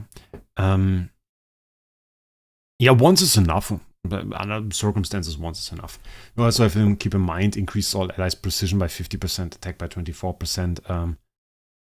So, yeah. And this is like the when enemy dies. So you could play this and then maybe something like Alikita or LDA get trigger death and something, you know. Could be interesting. I don't know if it's worth to scale that much into Parasitic Rose. My experience is that if you start to get too gimmicky in Idle Heroes, you die. So like if you say, oh, this hero has synergy with Silence Gag Order, and then you invest into Silence Gag Order to get the most of an ability, that usually ends with you having a bad team. It's mostly of comprising a team of the strongest heroes, and synergy is mostly limited, I should say. Synergy times are a bit over because we have two strong heroes right now. Yeah, I want to set up Williams. I'm just thinking about how we do it in this stream, really. Do I think he's bad? Like, maybe first view at it. I don't think he's bad. He's Ranger. That part I don't like. I'm not sure if I like that part. We will test him. Don't worry.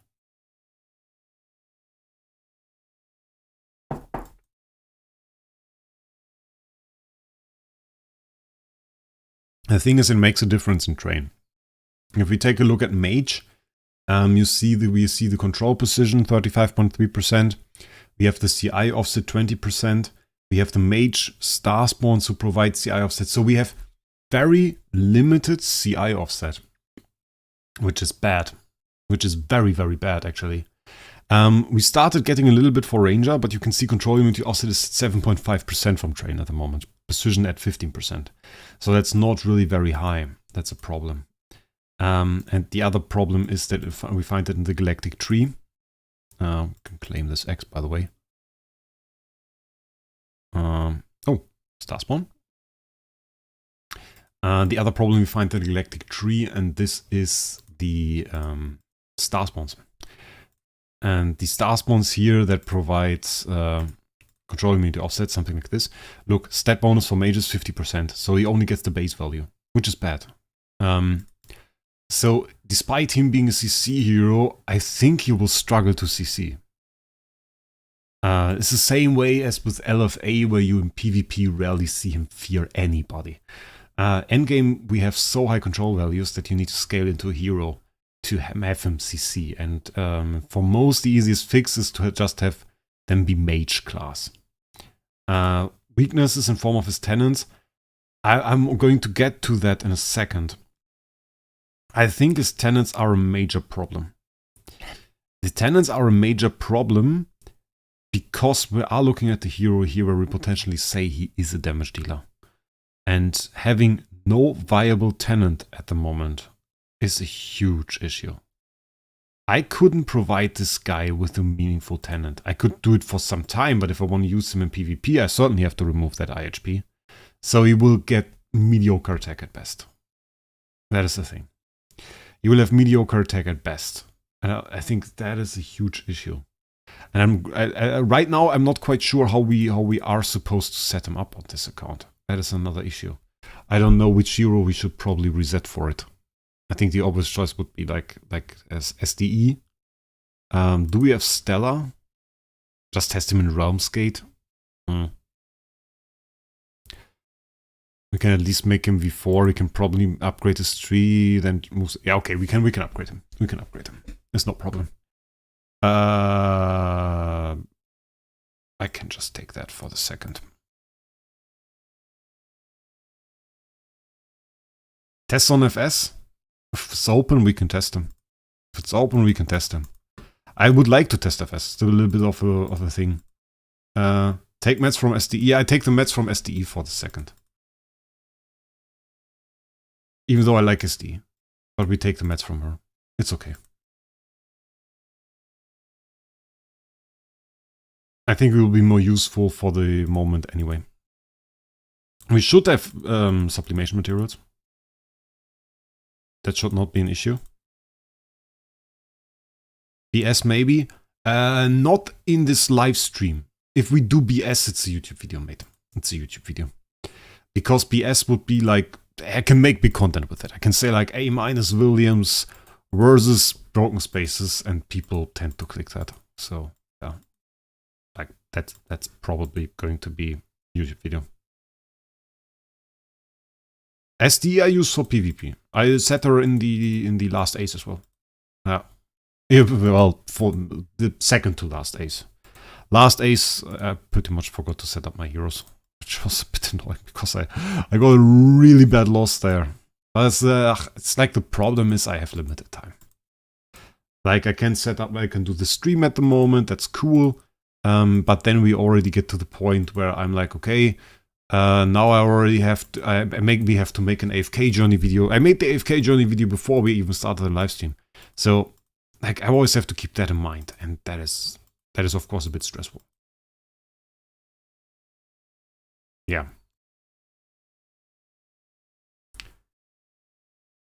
But it's okay. I mean, I also like it. I like to do YouTube. So yeah. Can't strip from the limited content from Wraec that TH provides. No, I don't have a content issue anymore. Like, it's not that I have to think too hard about the video. We ran out of spiritual essence, are you kidding me? Where are my damn potatoes? Okay, there's nothing in here. What are you? Are you the potato chest? That's a potato chest. What the hell is even here? Useless cores. 20, I guess. I don't know.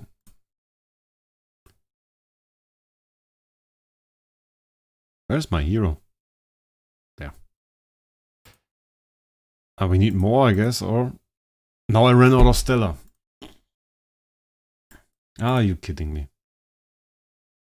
And you are intended for HP. Then you have to go to the island, and you have to remove the tenant, and it's annoying. I hate that. Why are you even before?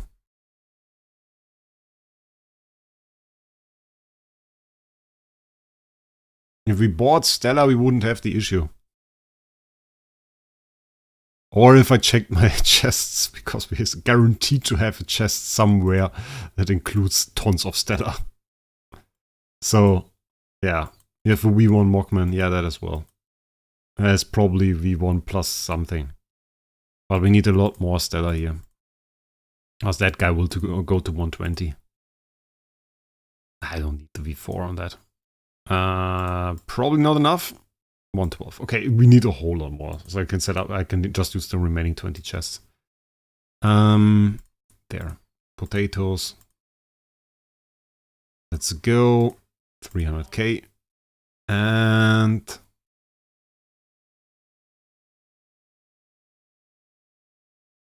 there it is. Okay, that should now be enough. Okay, 120. Core. Upgrade. 1 insert. And then 2 level up. Okay.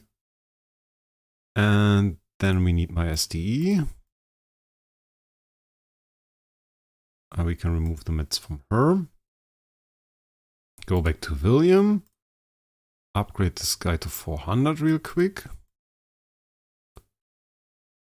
Unlock all sublimations. Okay.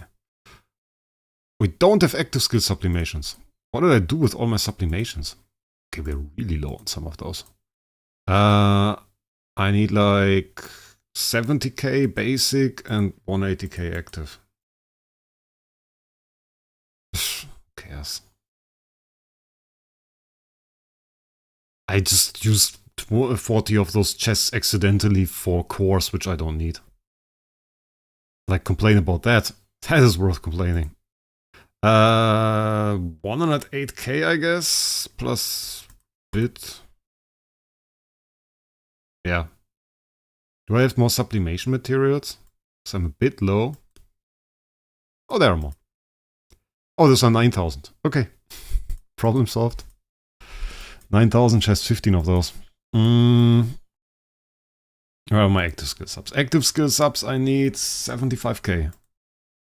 75k and 76k basic. 75k active, 76k basic. Okay.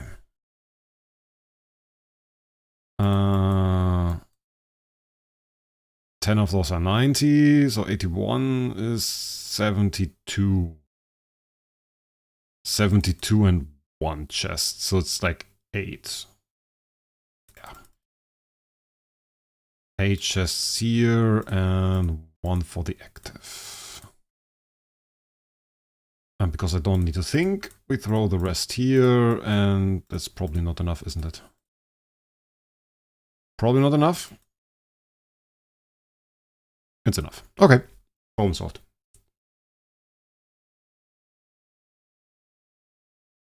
And that worked out. I lost my hero. I even know it's 192, and even though I miscalculated, it doesn't matter. Let's be real about it. On this one it worked out, because I miscalculated, it worked out on this one. Nice. Yeah, I just buy sublimation meds, like, from the shop when I pass them usually. This time I bought cores, usually I buy sublimation meds. And it ends up with me having usually enough of those. No, no transition temple, please. Thank you. Let's activate that. And let's Destiny Rise. And that works quicker now. That was annoying in the past. Oh, the game lags and nearly dies when I try to upgrade this also way. Like, that's annoying. Such a good opportunity to check how my recent videos did. Oh, Wraec Gacha is streaming. Damn, let's check that out. It's always taking forever.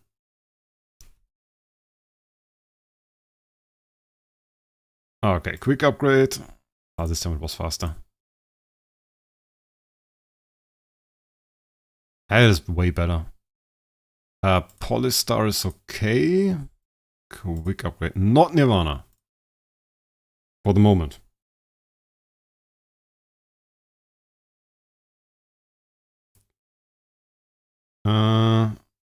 Okay. Yep, nice. Tazi video on my main channel did pretty well. I like that. Okay.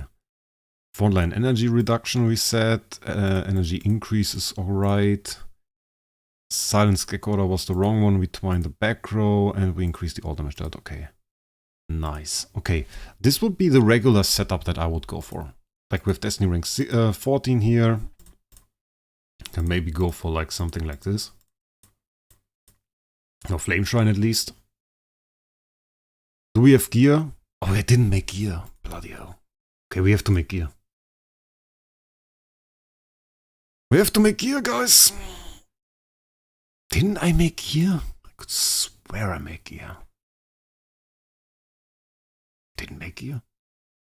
Well, that sucks. That it sucks. Graders. Class suits. He was the wrong one. He was Ranger. Okay, resonance suits. Not at my limit for this.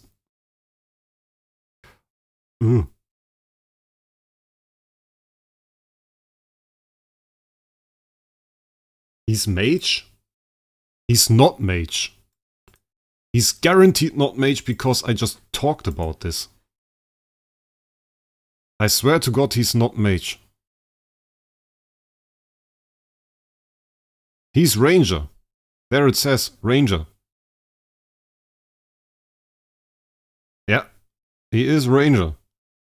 Yeah, everybody thought he was mage because he has CC in there, but he's ranger.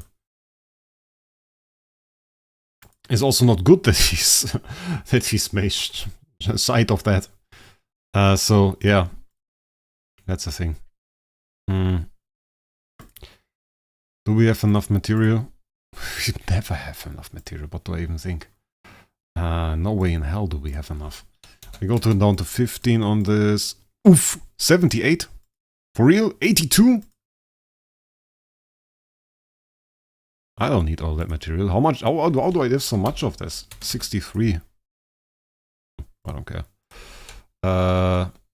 17 left. Wait, 15 left. It's like 77, 67. That's the same. 67. Okay. Can't afford X levels. We are poor. We're poor people. There are no X levels on our stuff right here. You know? No X levels. Can't afford it. Is not there. Upgrading Melissa at the moment. Maybe him later. But for the moment, no. We don't get it. Give me level 3 stuff. Okay, and then we need to roll the stuff. Like, that's the most... Don't tell... Oh! I was just like, wait, why? Oh, no, I just set it in there again. It's so annoying. Okay, let's go. Didn't even see that somehow. Hero Resonance. Where is he? There. Okay. 6 rolls each. I don't go with that stuff, guys. We're going to go max 6 rolls each, and that's it. I'm going to spend the gems. We're doing that the fast way this time. Oh, this. Yes. Advanced conversion. No. Yes. And... No. No. Come on! No. Still no. And now it's guaranteed. Next one. Russell gear here, apparently. DGN. Interesting. It was less. 2 times we got it on the second row. So it was like 8k. 8k. 8k was right. Xon, thank you, mate. Thank you. Appreciate it. Okay. We now have gear, which is good. We have holy damage, skill damage stone, which is also good. Yeah, I would say we just put him in the Flame Shrine team. Just this one. Instead of LFA, I guess. And we put him in a home. Somewhere.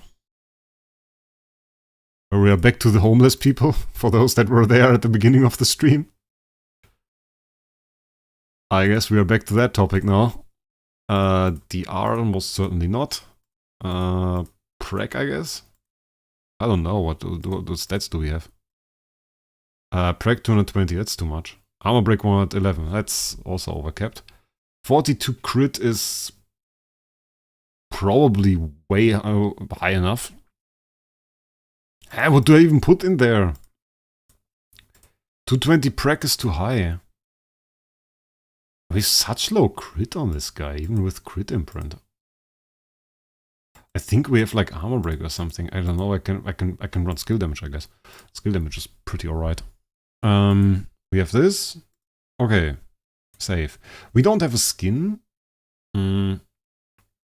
Williams is 60 million attack right now. We go for the island now and we will put him in IHP's home, I guess. Yeah, skill damage, obviously. It's true. Skill damage was the best choice there. Even though not even that great. Like, it's 100%. We have a 3200% hit there. So, yeah, like, okay, 100% crazy, bro.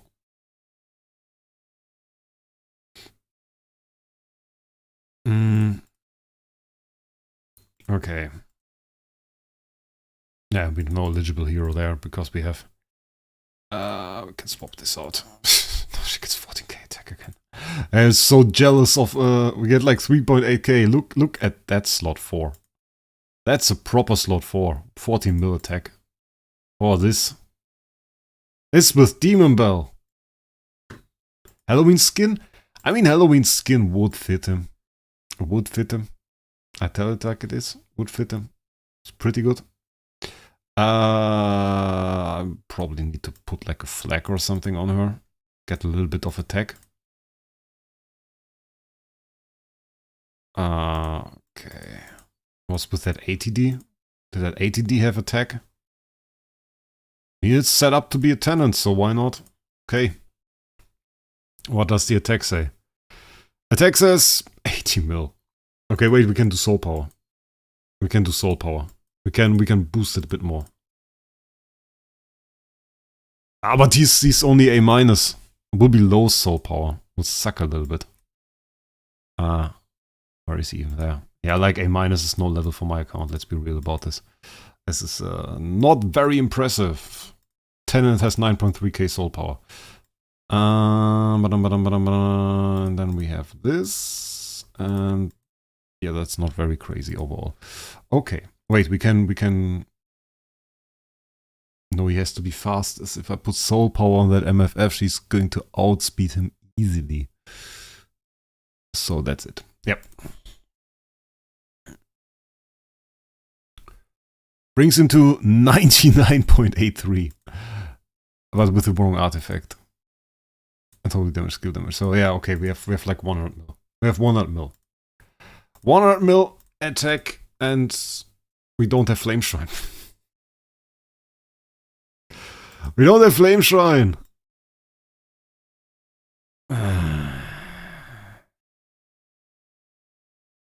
Bloody hell. Can we do anything? I don't know. Which team do I use here even? What is this, 160? What do I use against you guys? 10 divine power. SL? We can do SL. I don't know how far it is. We can do SL. Wait, upgrade this guy. He gets like...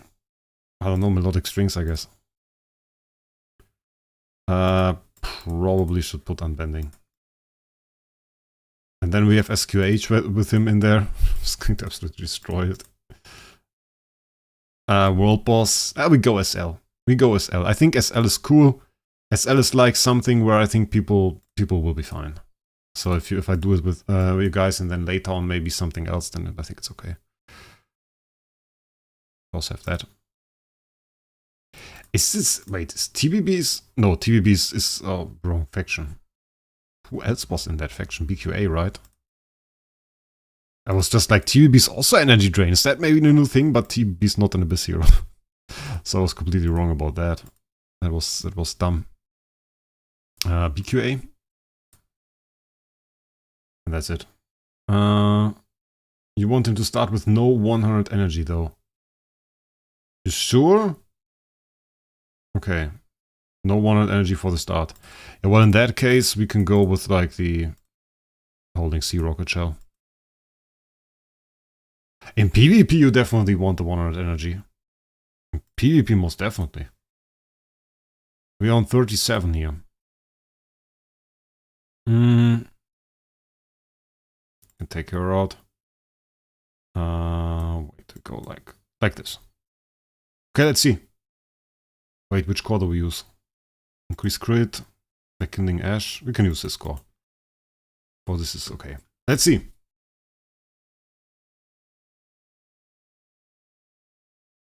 Get all the debuffs. Nice. That didn't look bad. That didn't look bad.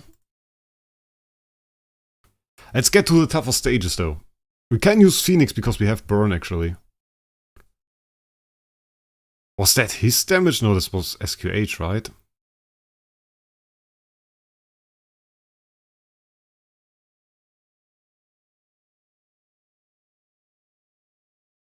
That's not looking bad.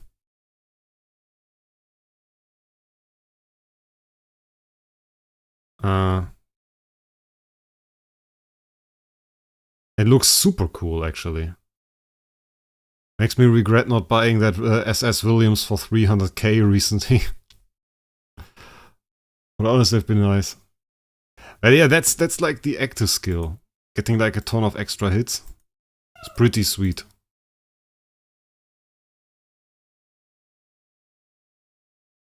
Okay, I want to see how that works against the boss. Now we now have the ult again. Oh, but he did the basic, I think. I don't even see it. Cleaned it off super easily. One thing we should probably give him, though. I mean, we didn't get CC'd yet, but we should probably give him Attribute Purify. Oh wait, that's the area around. Sealand. Okay. Yeah, 39. Yeah, but you have to keep in mind it's 100 million attack. So it's not bad. Like, I want to see... If we survive, I want to see 40 and stuff. That's massive. That's massive clear, though. And it's A-. It's A-. Like, it's not even S tier or anything, it's A-.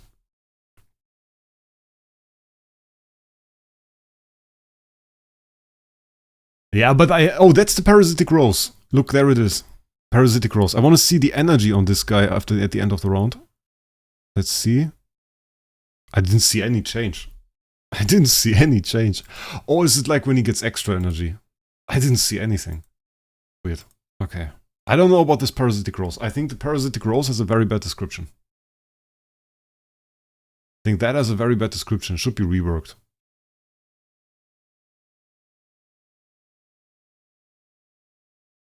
Okay, for now we didn't have an active skill that didn't one-shot the entire stage. I mean, like, looking at this, and there was the question about it, he might be good in Void Campaign. He might be good in Void Campaign. Can't really deny that. Parasitic Rose works on the boss. Interesting to see. That is a real boss, so it works on bosses. We have energy now. And that was 39. That was 39.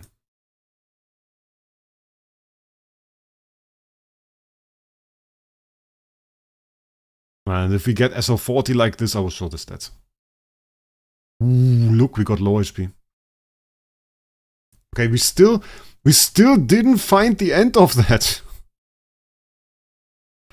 I don't survive VC. Not without proper setup. I mean, we can try to get like an active scale, but like against the... I don't know. It's difficult against the Valks because I didn't clear stage 1. Just didn't care. Okay, let's see. Okay, that was close. SL42 one-shot, 11 billion damage. Or trillion damage. Oh, we don't have enough challenges. Let's go.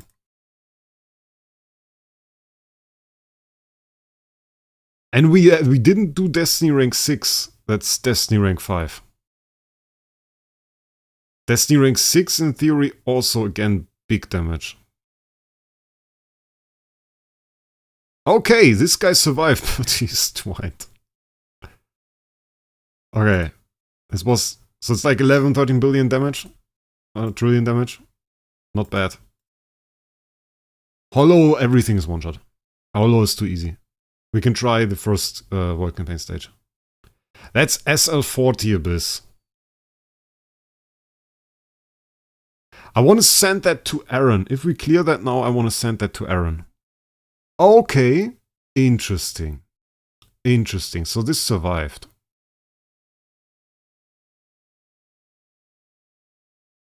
Let's see. Yeah, but like... That is impressive. That is not... Like the SQH that we have here is GK Defier. That is a GK Defier silence immunity skill damage SQH. With 125 million. Despite her not being a homeowner at the moment, she has more attack than our guy as a homeowner. So, and one more divine power. Yeah, I want to send that to Aaron. How is his performance so far? This was SL40. This was SL40. He cleared it in 2 active skills. On round 3. With a pretty mediocre copy as best. I just told Aaron. He sent me the video recently. He sent me the video of his clear with SQH and BQA and stuff. Yeah, that was a whole lot easier now.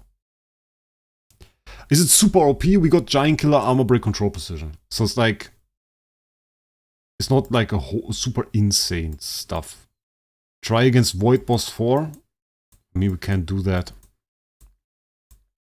Wait, scroll over. Void Boss 4, stage 10. I don't know what we set up here. I will just wait. We don't really have a whole lot of damage. Did we keep LFA? I kind of want to keep LFA because we will suck a little bit here. Yeah, let's go. And without LFA, I don't think we can clear. Yes, this 100 million attack is a little bit low.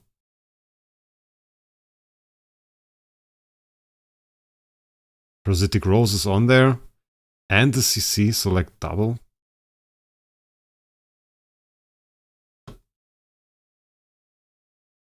It's not bad damage. Okay, we got pretty good kill here though. Like the LFA did the number. I think I want to go without LFA. I wasn't confident on that. LFA is a bit too strong. Somebody put my LFA away, it's a bit too OP. No! We don't get to see the other hero. No! I mean, he might have done well, but LFA made it hard to see. We just do another attempt and take out the LFA. Who do we put in there instead? Doesn't even matter, right? Come on. Melissa. And we can go Phoenix.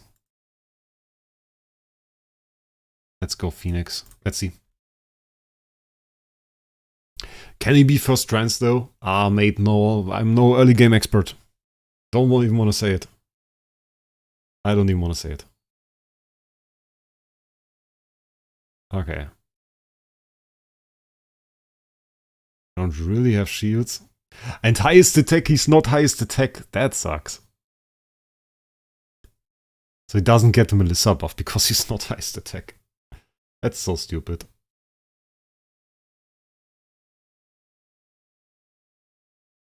I predict DGN doing best damage. Because she's fully set up.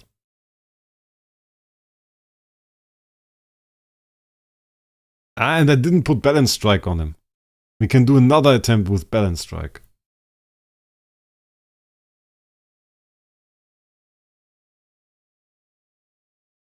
Another attempt with Balance Strike.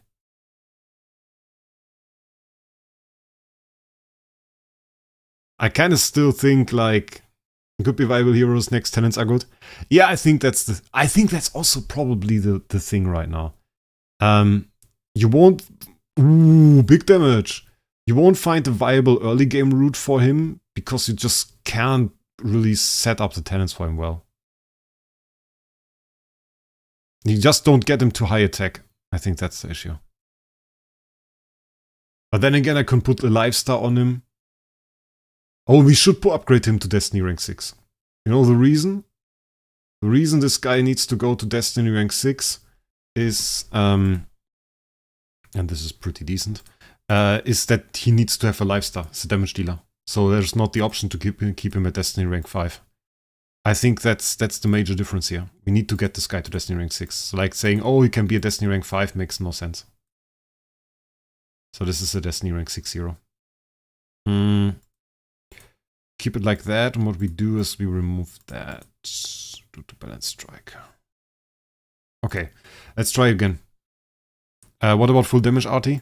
What we can do is we can remove that and we can go for like Antlers. Is an option, Antlers. Let's see how that works out. It's 300% extra skill damage. Locate boss, boss 4. We have one more attack. One more attack.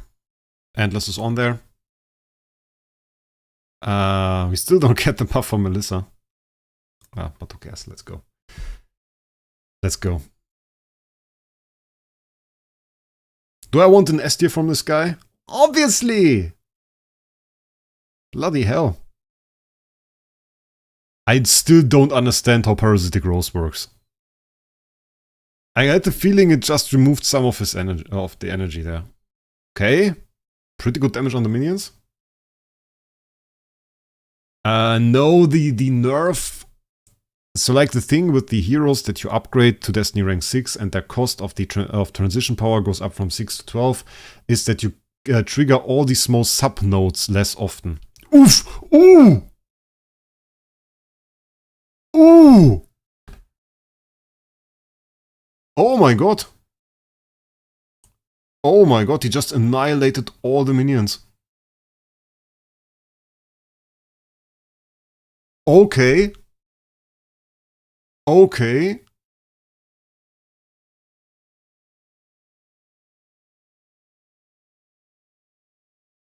He nearly perfect cleared.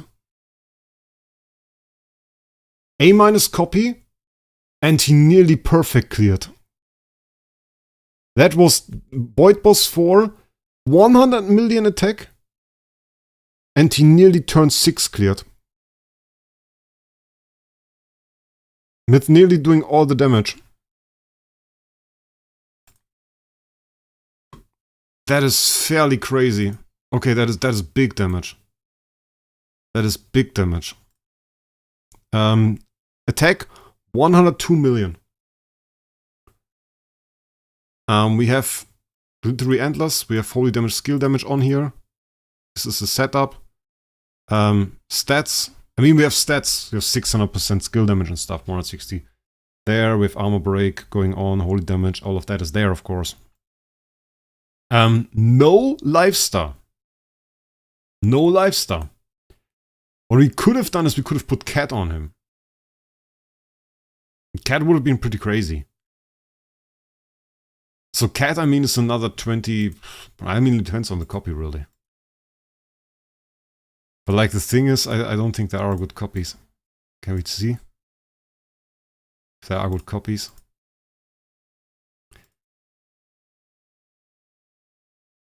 So there are A minors. It's like 16K, 29K, 25K. Ah, pretty expensive. Like 4. There are 4 A minors. His Rose passive works properly if he starts with 100 energy. Ooh, okay. Oh, Ammo Kill. Ammo Kill says Parasitic Rose stays on the opponent. When they gain energy, instead goes to Williams. He steals a max of 100 energy. That's a pretty strong ability. Honestly, I would also say at that point, I say it's, for the power of Parasitic Rose and for the speed at which he gains energy and for more Silence Gag Order and because he is a damage dealer, that's a Destiny rank 6 hero, not a Destiny rank 5 hero. Okay. Prediction. Looking at it right now, Vulcan level. Vulcan level. I say it like it is. Vulcan level. Maybe above. Maybe above. That was pretty crazy in terms of damage. That was pretty crazy in terms of damage. In terms of damage efficiency, we saw the clear before with LFA. I mean, great clear with LFA. LFA went through that without any problem. Let's be real. LFA went through there without any problem, cleared it easily, and he had more attack than now. He had 220 mil. But that's 120 mil more. And we cleared it like 1 or 2 turns later with not even or just barely 100 mil Williams. Not stronger than DTV. DTV is insane, bro. DTV is insane. I'm not sure. I think time will have to tell. But we are looking at a good hero, and I think that's the main thing to note. We are looking at a good hero. We're looking at a hero with PvE viability. We're looking at a hero with PvP viability. DTV also had the big thing with PvP going on. Keep that in mind, Samurai. Weakness disclosure is the main reason you don't really like to go past turn 6. And full energy to feed team stack. That is something to keep in mind. He also was that hero. So, yeah, like, I think he's an insane hero. Yep. But I think we also did a good explanation, or we did a good showcase of him. We did a good showcase. Broken Spaces video, probably going to do tomorrow. Yeah. And other than that, I hope you guys enjoyed this. Sealand is cleared. You have to scroll back in the stream mode. We did Sealand before that. Sealand 40. Easy.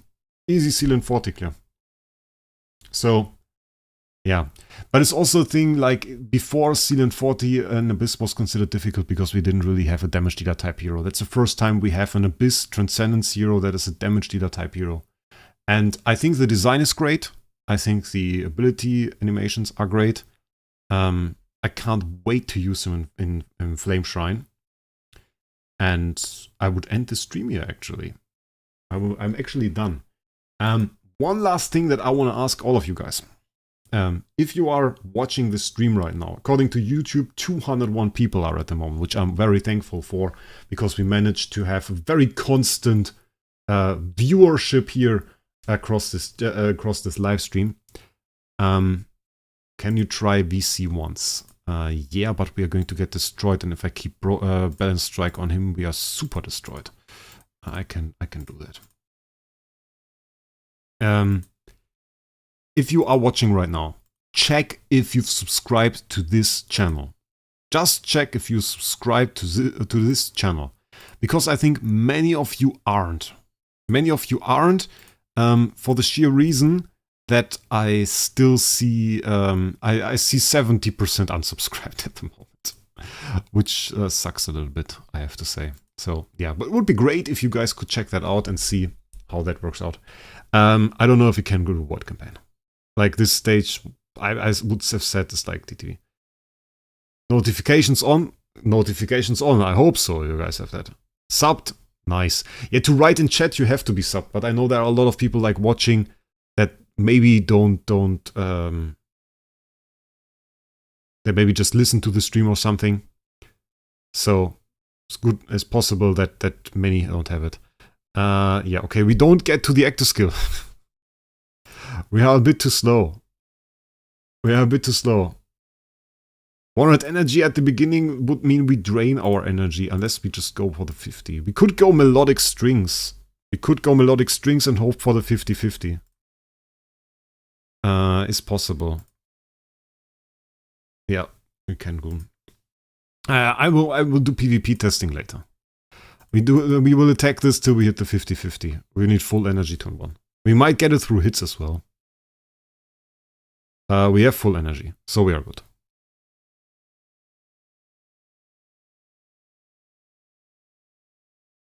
Okay. Okay. Okay. I don't know if he was that, but if he was that, then GG.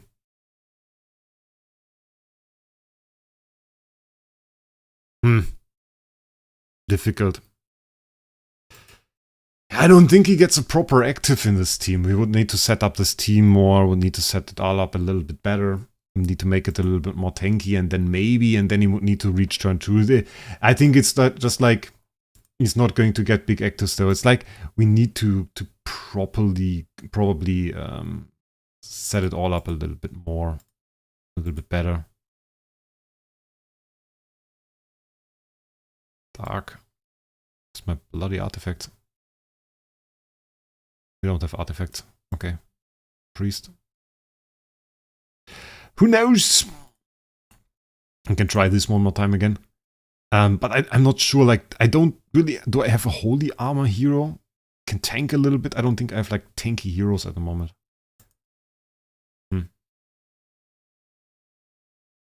It's a bit difficult. Okay.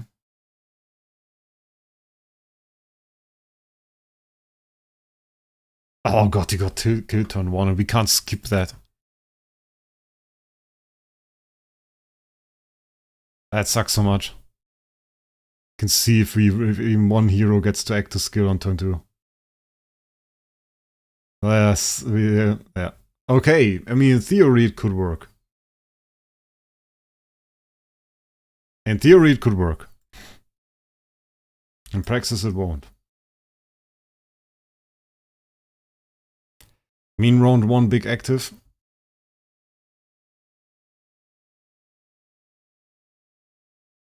Should not be super fast. Got hit. Look at that. He got hit like 3 times from the Valks.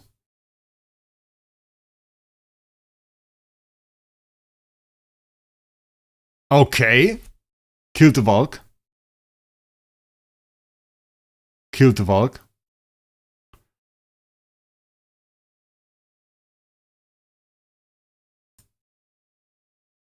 Killed the Valk. 100 million damage. Valk dead. I mean, what were we running? We were running like rocket. Where the hell is my bloody anti-ranger? I know I had that. Are you anti-ranger? Anti-warrior. You still shouldn't have that. Give me that back. Where's my anti-ranger? Huh. Huh? So annoying that you can't just easily find artifacts. Ah! Could be anywhere. Do I have to make a new one? Ah, bloody make a new one. Nah, I don't think so. Where is my anti-ranger? So wait, we have this. This is anti-ranger. Okay, we use anti-ranger. We could use balance strike. We could use balance strike. But it is high RNG. We need to win 3 50-50s. Which would not be that easy. Do we have enough? Should be, right? No, he did basic. I mean, if he survive... Okay, he doesn't survive. I think the Alikita doesn't have a DB. Oh, we need to put like speed on anything? Let's just put speed on her. It's already enough, right? Is she faster? It's 2,565, 2,000. Okay. Okay, let's see. I mean, it's just a proof of concept, really. I only wanted to end the stream. What if you stuck me here with? Okay. Okay. If he needs to get hit a lot, we could... Wait, did he get stuff when he gets hit? Did hit the Valks a lot. Not the Valks. Flame strikes.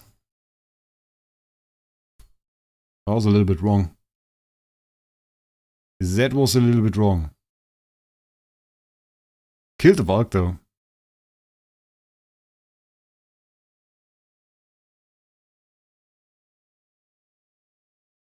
Oh god.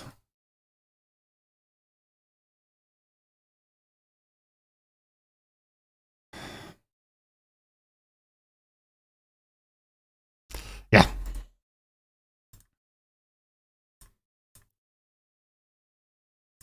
Gains stacks for his actors when... Wait, I have to read again. When does he gain his bloody stacks?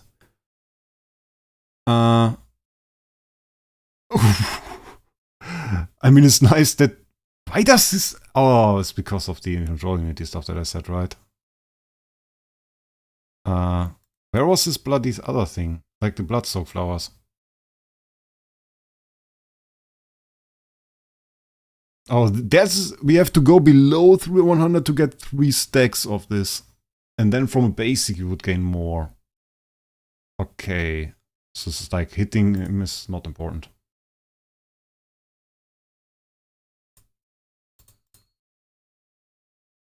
Let's see.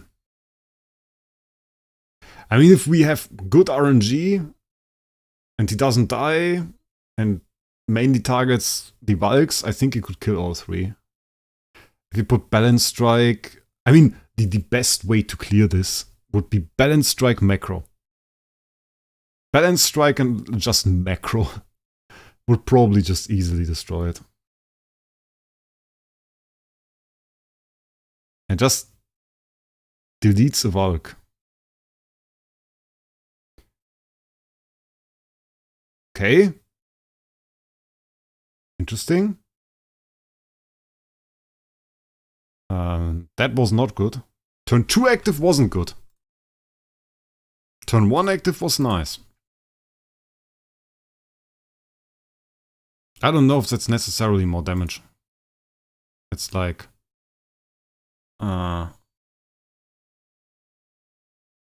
Where's my endless? Oh, it's on LFA, right?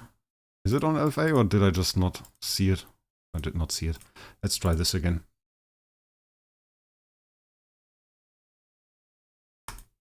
Okay.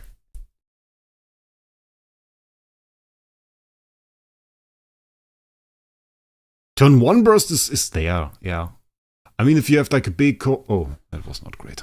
If you have like a big copy and you go like, have good tenants and you have everything set up and maybe gets a few more tenants, and he can be one of the most insane damage dealers in the game. Ammo kill. Thanks for joining in. I hope you have a great day. Okay, we at least got to die there fast. I can do click macro with my hand as well, if you guys want. No, not strings. Strings triggers his passive skill. Strings would be great, but triggers his passive. It's annoying. Unless you make him super slow and refeed him to an active skill on turn 1. But that would be also be not that great, I think. No, he died again on turn 1. I hate it. Like, the thing is that you can't skip here. They don't have to be surprised that players use macros on this stuff.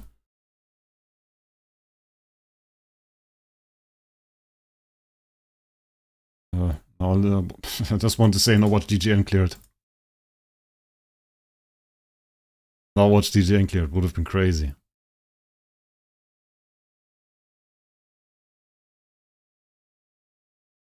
Let's see. I hate them so often again. I hate it. Okay.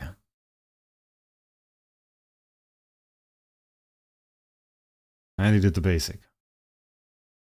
And he's dead. Okay, that was not good.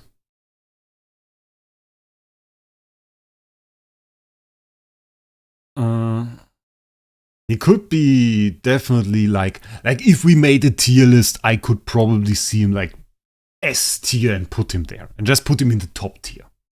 So that is like the default thought that I have when I see this guy. I mean, 100 million. 100 million and he killed like 3 heroes on Island 9. That's it. That's the end of this live stream. I think we just take this picture of this basically 99 million attack hero clearing 3 enemies from Island 9 with a single active skill, and we just keep it at that. We just keep it at that. LFA stats an easy clear? Probably yes, yeah. So what else do I want to say? That's it. That's my review for now. Maybe we do a more in-depth review later, but for now that's it. Thank you guys for watching. Thanks everybody for joining in. I hope you enjoyed this live stream. I certainly did. And if you haven't subscribed already, please do so. And other than that, I wish you a great day and we'll see us in the next one.